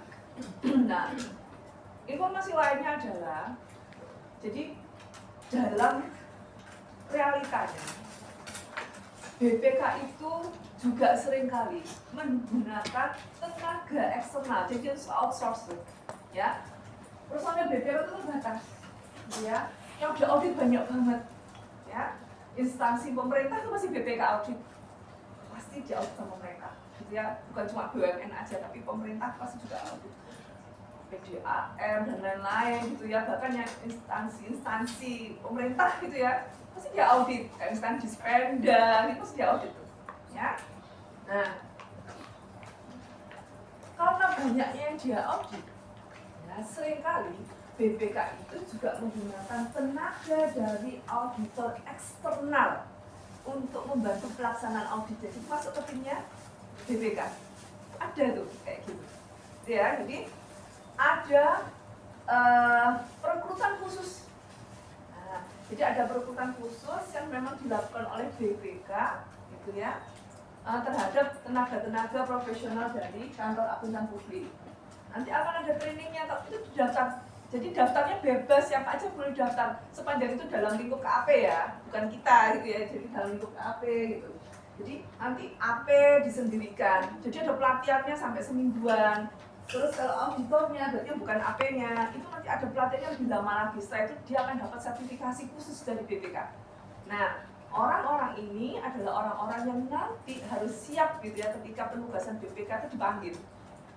Jadi itu salah satu pendapatannya KAP, nak. Nah, salah satu pendapatan KAP itu juga jadi tenaga outsource-nya BPK, tenaga itu ya di perbankan BPK. Dan memang ada hal-hal yang bisa ditemukan di sana yang berbeda. Kalau BPK itu memang kayaknya lebih powerful, ya. Jadi kalau udah dengar nama BPK, instansi pemerintah pasti sudah merinding.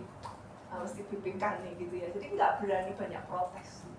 Ya, misal nih kayak ke Papua, terus habis itu ngecek nyari satu instansi yang dia beli laptopnya banyak banget gitu ya.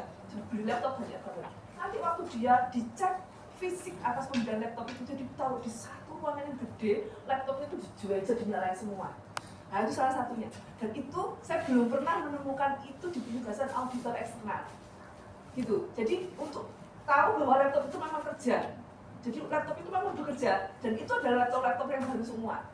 Jadi salah satu caranya gitu. Tapi yang saya tahu tuh 50% plus 1 biasanya. Kalau dia itu sampling. Mereka pun tetap sampling sama. Tapi memang tahapan auditnya itu yang perlu disesuaikan. Ya, jadi dia pun ada audit laporan keuangan, audit kepatuhan, dan audit atas tujuan lain kalau nggak salah. Nah, itu yang namanya audit investigasi. Ya, dan jangan salah, bukan cuma BPK yang boleh melakukan audit investigasi, tapi KAP juga bisa melakukan audit investigasi. Gitu ya. Cuma kalau KAP melakukan audit investigasi pasti atas penunjukan. Gitu ya. Kalau BPK bisa langsung, ini harus ditindaklanjuti. Langsung dia investigasi. Ya, nanti kok lebih gede lagi, ranahnya sudah diserahkan ke KPK. Udah kalau KPK udah penyidikan tuh. Gitu ya. Seperti itu modelnya. Jadi, auditor eksternal itu juga kerjasama sama BPK. Dan melakukan audit yang sama, audit keuangan juga. Ya. Ada pertanyaan? Ada ya? Kalau gitu yuk kita pilih aja, ada lumayan nggak nih? Alvin ya, Alvin. Cok. Ya, kan saya janji kemarin ya Pak, tadinya mau nggak jadi karena yang datang Cok, Ren. Alvin, Cok. Gak usah, Alvin, Cok. Alvin ya. Pilihan dulu. Ayo, kita akan pilih 6 orang untuk tim debat. 4 rakas otomatis jadi tim debat, 2 yang lainnya jadi tim database. Tetap bisa. Ya, jadi koordinator. Gak mau, Cok. Ya, kemudian nanti di luar itu akan ada pemilihan lagi 2 koordinator yel-yel. Ya. Ini kan aku kan. Itu Aku kan. ya, pakai Oh, ayo yel. Mungkin kita pilih Ren. Yang namanya satu tempat kalau nggak salah, 5 yang kelas besok pagi itu. Yel dulu aja dipilih supaya aman lah. Bu, Yel Brian. Oke, siapa namanya?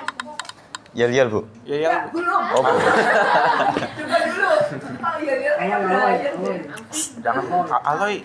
Iya. Alvin SY. Alvin SY. Alvin. Jejes Lin. Oh ya, debatnya bahasa Inggris ya? Oh, matamu. Ibu aku jangan dibilang dulu. Wopu Ingwen. Wopu Yao. Wopu Ingwen. Jejes. Harusnya debatnya bahasa Inggris. Oh harus. Tapi Kemungkinan Orang tidak. yang berhasil nego tuh KP. Angkatannya siapa ya? Angkatannya Marcel Setiawan itu nego. Kalau gitu kita udah ikut. Kita nego juga Bu, kita buat. Tapi opening closingnya tetap bahasa Inggris. Oh, apa-apa. Yang penting debat. Wopu So Ingwen. Opening closing juga. Wopu So Ingwen. Pilih baik-baik tim debatmu gitu ya, karena dia akan memberikan giveaway ke satu kelas ya, sesuai dengan Siapa? peroleh nanti ya. Gak bisa. Gak bisa. Tapi masih nilai Orang Sigma. ya. Oke, siapa? Jejes. Lin, ya, setuju. Jasmine. Ya. Lin. Nanti kita voting. Ya. Siapa lagi? Jasmine. Alvin itu siapa? Alvin. Oke, Alvin.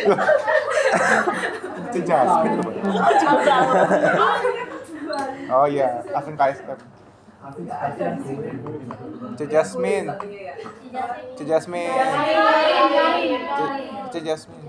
Jasmine dulu, baru Karin habis ini.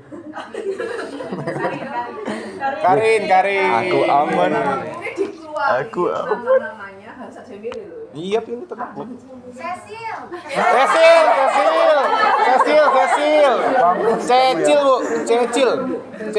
Cecilia. Nah, apa? Angelin. Oke, dah Bu, 6 Bu. Dah Bu.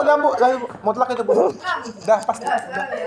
Aku aman. Boleh milih, satu orang harus milih dua nama gitu ya. Tapi kalau itu yang perwakilan tim debat nggak boleh milih dirinya sendiri. Oh. Ya, Kamu nggak bisa voting kamu. Nggak boleh. Beda banget Alvin. Beda amat Alvin ya. Jesslyn. Enggak, dua. Jesslyn sama siapa? Karin. Itu Karin.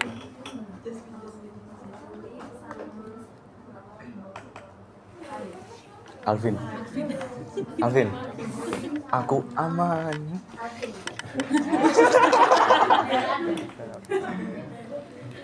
Alvin sama Cecil.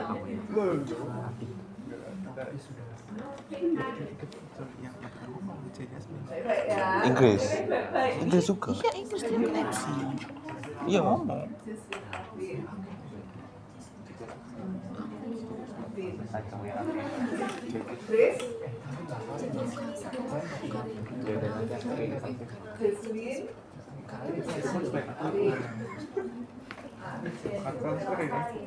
Oke, Jesslyn. Aturan skor. Ayo. Jadi ya. Jesslyn sama Karin. Jesslyn. Aku Jasmine. Jesslyn. Jesslyn juga. Oh, Jesslyn Sama Karin. Jesslyn. Karin. Angelin sama Cecil. Tetap Cecil. Jasmine, Angelin.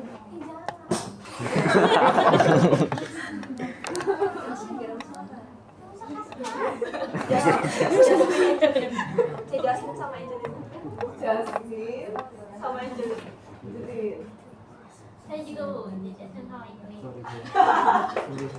Oh, Jasmine. Iya. Oh, Jasmine. Angelin ini.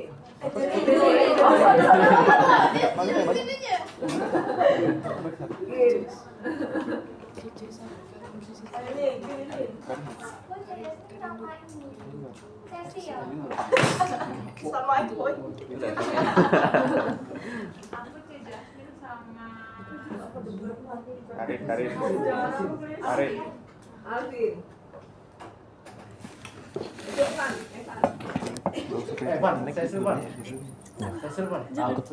Alvin sama Jasmine.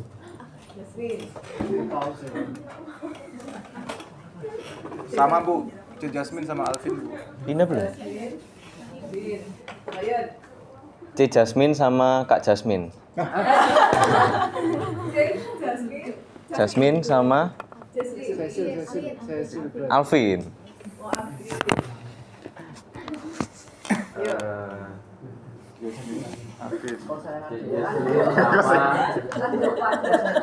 Jasmine sama Alfi. Jasmine, Alfi. Oh, keren. Ayo. Jasmine sama Afia. Jasmine.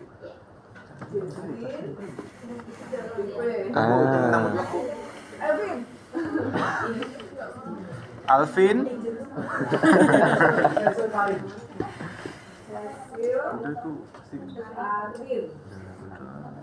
Yeay.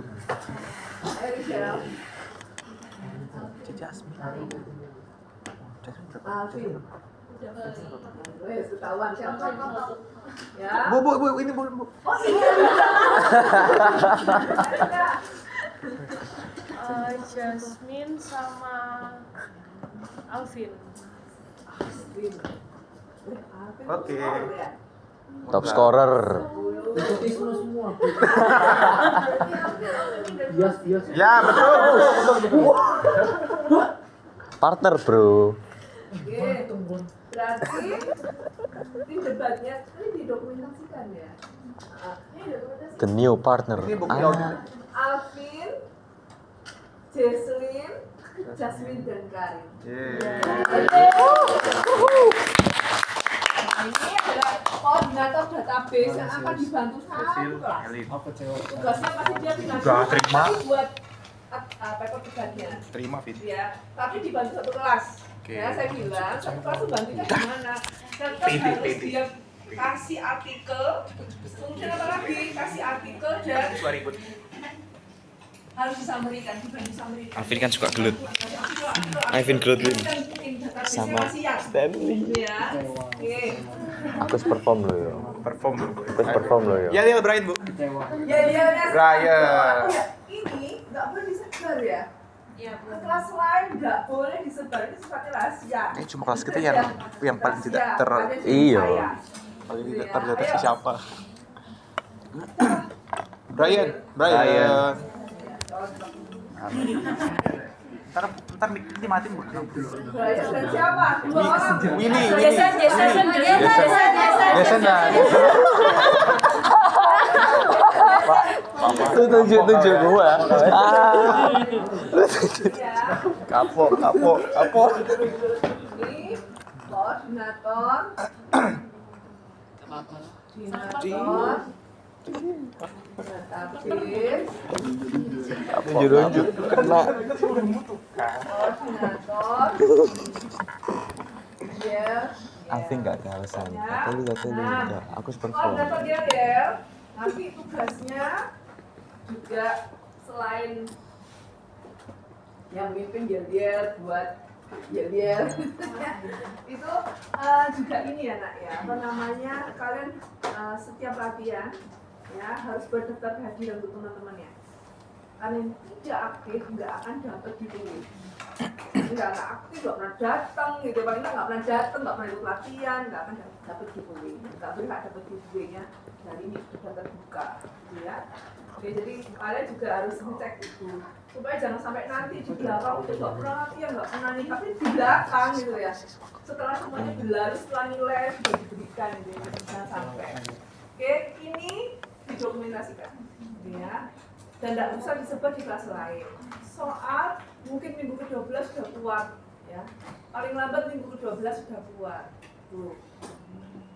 Nanti tugasnya adalah lewat ketua kelas gitu ya, kalian memberikan keywords Gitu ya. Jadi jawabannya berupa keywords. Nanti keywords antara satu kelas dan kelas lainnya saya pastikan nggak akan sama. Soalnya sama, tapi nanti jawabannya pakai keywords, gitu ya. Keywords yang kalian pilih itu didiskusikan, terutama didiskusikan oleh tim debat dan tim database, gitu ya. Kemudian harus di-share ke kelas, setuju nggak? Gitu.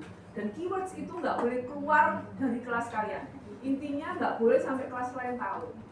Ya, ketika kalian debat pada saat itulah pada hari H, teman-teman kalian tahu siapa perwakilan dari tim debat KPA. Apa jawaban dari tim debat KPA? Ya, sehingga kalian pun sama, kalian harusnya nggak tahu jawaban Kamu yang dari bikin tim video debat KPA lain. Jadi begitu debat, pasti KPA dulu nanti yang opening statement. KP B, KP C, gitu. Ya, pasti kayak gitu.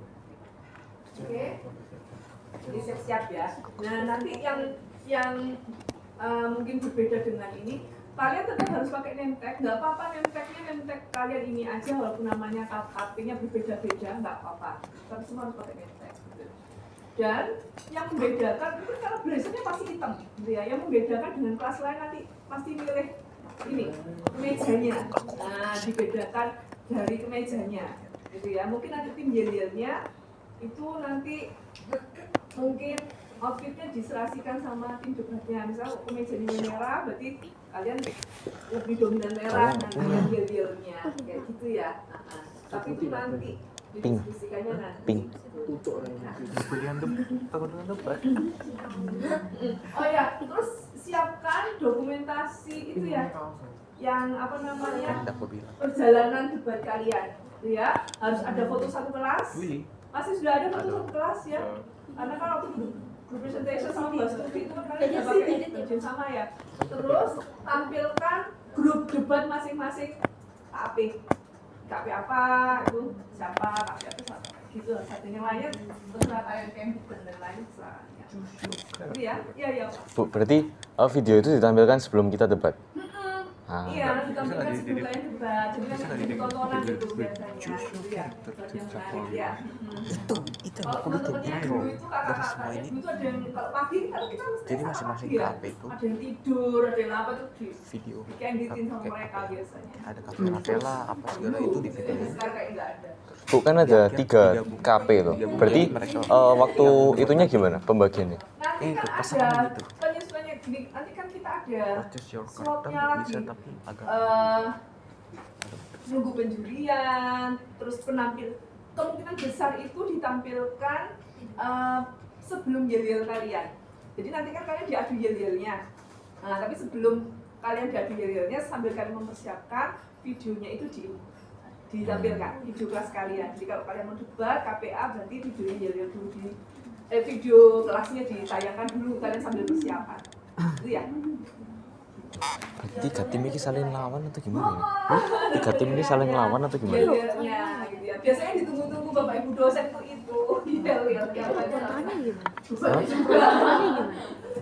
Nah itu.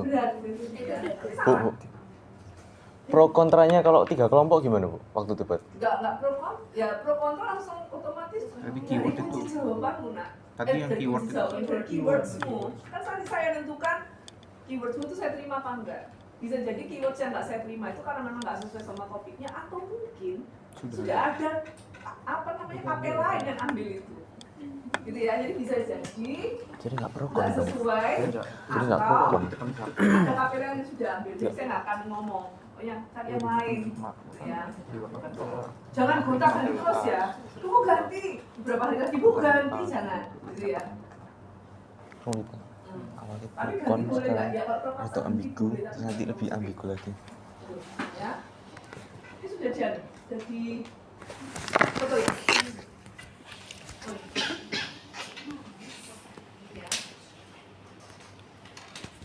Biasa boleh pakai biru terserah kalian. Pokoknya di nuansa kelas kalian pun akan seperti itu. Ping. Boleh bawa drum nggak? Ping. Boleh bawa drum? Ping. Oh, jumping lah. Bawa snare. Tak bawain snare. Setelah maghrib ya, acaranya nanti setelah maghrib. Jadi karena kemungkinan Ngelayat. Jadi minggu ke-14. Tanya. Aku nanya Wan. Jadi minggu ke-14 setelah maghrib gitu ya. Tak bawain. Karena biasanya ada yang asisten dosen. Biasanya. Bu, nah Bu, yang Tapi sebentar, ruangannya itu saya sudah ambil ini sih nak, auditorium Pasca. Yoi. Yang atas itu, Miut. auditorium Pasca. Miut. Jadi Kenapa nanti ada kan Brian ada di tiga mic-mic ya? kafe. Boleh nggak sih ya. gitu? Boleh nih, coba. Kalian nanti kalau yel-yel, mungkin mau gladi bersih, itu gantian sama temen-temennya. Gitu ya, nanti gantian sama temen-temennya kafe lain. Saya buka dari jam 7 harusnya sudah buka. Oh, pakai ini. Ya, kalau saya minta Bisa dari jam dari 7 iPad. pagi. Bisa. Jadi kalian bisa masuk, terserah kalian mau jam berapa. Itu ya. Nanti jam 5 harus nyambung full sini. standby, mulai standby di sini. Mikir nyambung sini. Enggak. Sempat ada yang lihat debat nggak? Nggak ada ya? Vin. Sempat ada yang lihat debat sebelumnya? Kalau Mute. kemarin nggak ada, jadi tiap semester gasal nggak pernah ada. Ya, jadi kalau mau ikut SAK nggak mau ada debat terbuka ya semester gasal, karena cuma satu KP. Ya, cuma satu KP, jadi semester depan cuma satu KP. Tapi kalau genap gini pasti debat terbuka. Gitu ya. FMB siapa? FMB siapa? Kalau dulu selalu ada, gitu ya. Oke, sudah ya. Yang ya boleh kayak bawa drum gitu nggak boleh? Boleh. Oh boleh. Oh, Ada semua nggak ya di situ ya? Kayak bawa toa gitu Bu. Kena kan trompet boleh. Ruangnya kedap kok, Bu. Oh, ruangnya kedap. Nanti bisa dimati mic. Kalau dulu saya sering jemput dulu, akhirnya ditegur. Tapi bukan zaman saya, sama bukan Bu Irin ini ya, Bu Irin yang lainnya. Pas Itu kalian karena bawa galon apa tuh kayak berapa galon gitu. Oh. Dan dulu Tahu aja. kebanyakan mereka fragmen. Jadi kayak komedi lucu gitu tuh. Jadi bukan asal yel-yel yang enggak, tapi mereka kayak buat cerita gitu tuh. Jadi lucu banget biasanya. Tak bawain toa, tak bawain snare. Nah kalau kamu mau ngajak di debat tuh enggak apa-apa, tapi jangan dikasih banyak tugas mereka. Maksudnya karena jumlahnya cuma segini gitu ya. Kalau nggak rame nggak seru gitu ya. Jadi tim debat tuh nggak harus ya udah cuma debat aja. Kalau mau dilibatkan nggak apa-apa. Tapi tanpa mengganti bajunya atau gimana lah saya nggak tahu. Iya. Oke. Itu untuk pelaksanaan debatnya itu kira-kira bisanya takutnya bertumburan sama kelas lain nggak? Maksudnya apa? Jumat ada nggak kalian kuliah? Kosong. Jumat jam 10 ada Bete nggak gini, kalian Bray. kuliah? Tapi kan nggak jam 5 sore. Emang jam abis maghrib. Emang habis maghrib. Oh iya sih malam ya. Jumat Iya, jam iya, 6. malam ya. Maka itu saya ambilnya habis maghrib. Ya, karena kalian banyak yang jadi asdos, banyak yang kelas Iya, juga. Gitu ya. Ya.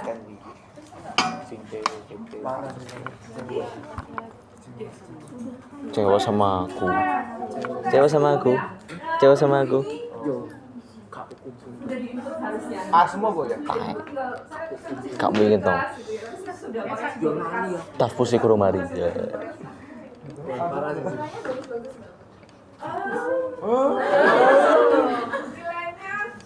Buka yang gimana? Ya Bu ya. Belum sama Bu Astuti ya.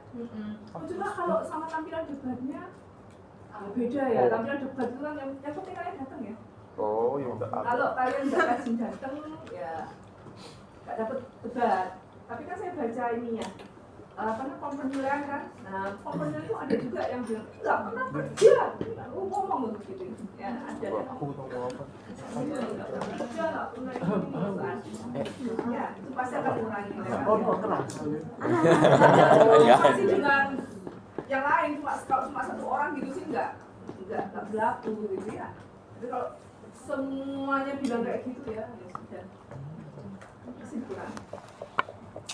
Adil. Nilai meter. Sudah ya. Oke, nanti dikit ya nih tadi ya. Oke, terima kasih semoga cepat kering kaos kakinya. Ya.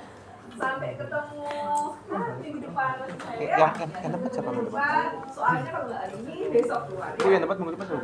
Tanya. Nah minggu depan yang debat pasti salah satu dari kalian ini maju lagi mas. Hah? Kita cek dulu. Yang UTS kita kan 2 kali turun aku ya. Loh. Kalau ibunya. Kita ya mas 3. 2 kali tidak boleh makan ibunya.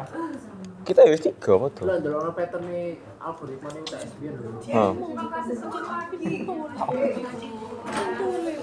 Siapa? Tapi mending minggu depan dibanding minggu depan mana sih? Week 11 enggak mau. Aman kalian ayo. Apa? Aman gak wae presentasi kalian. Kecewa kalian. Tapi sama Pak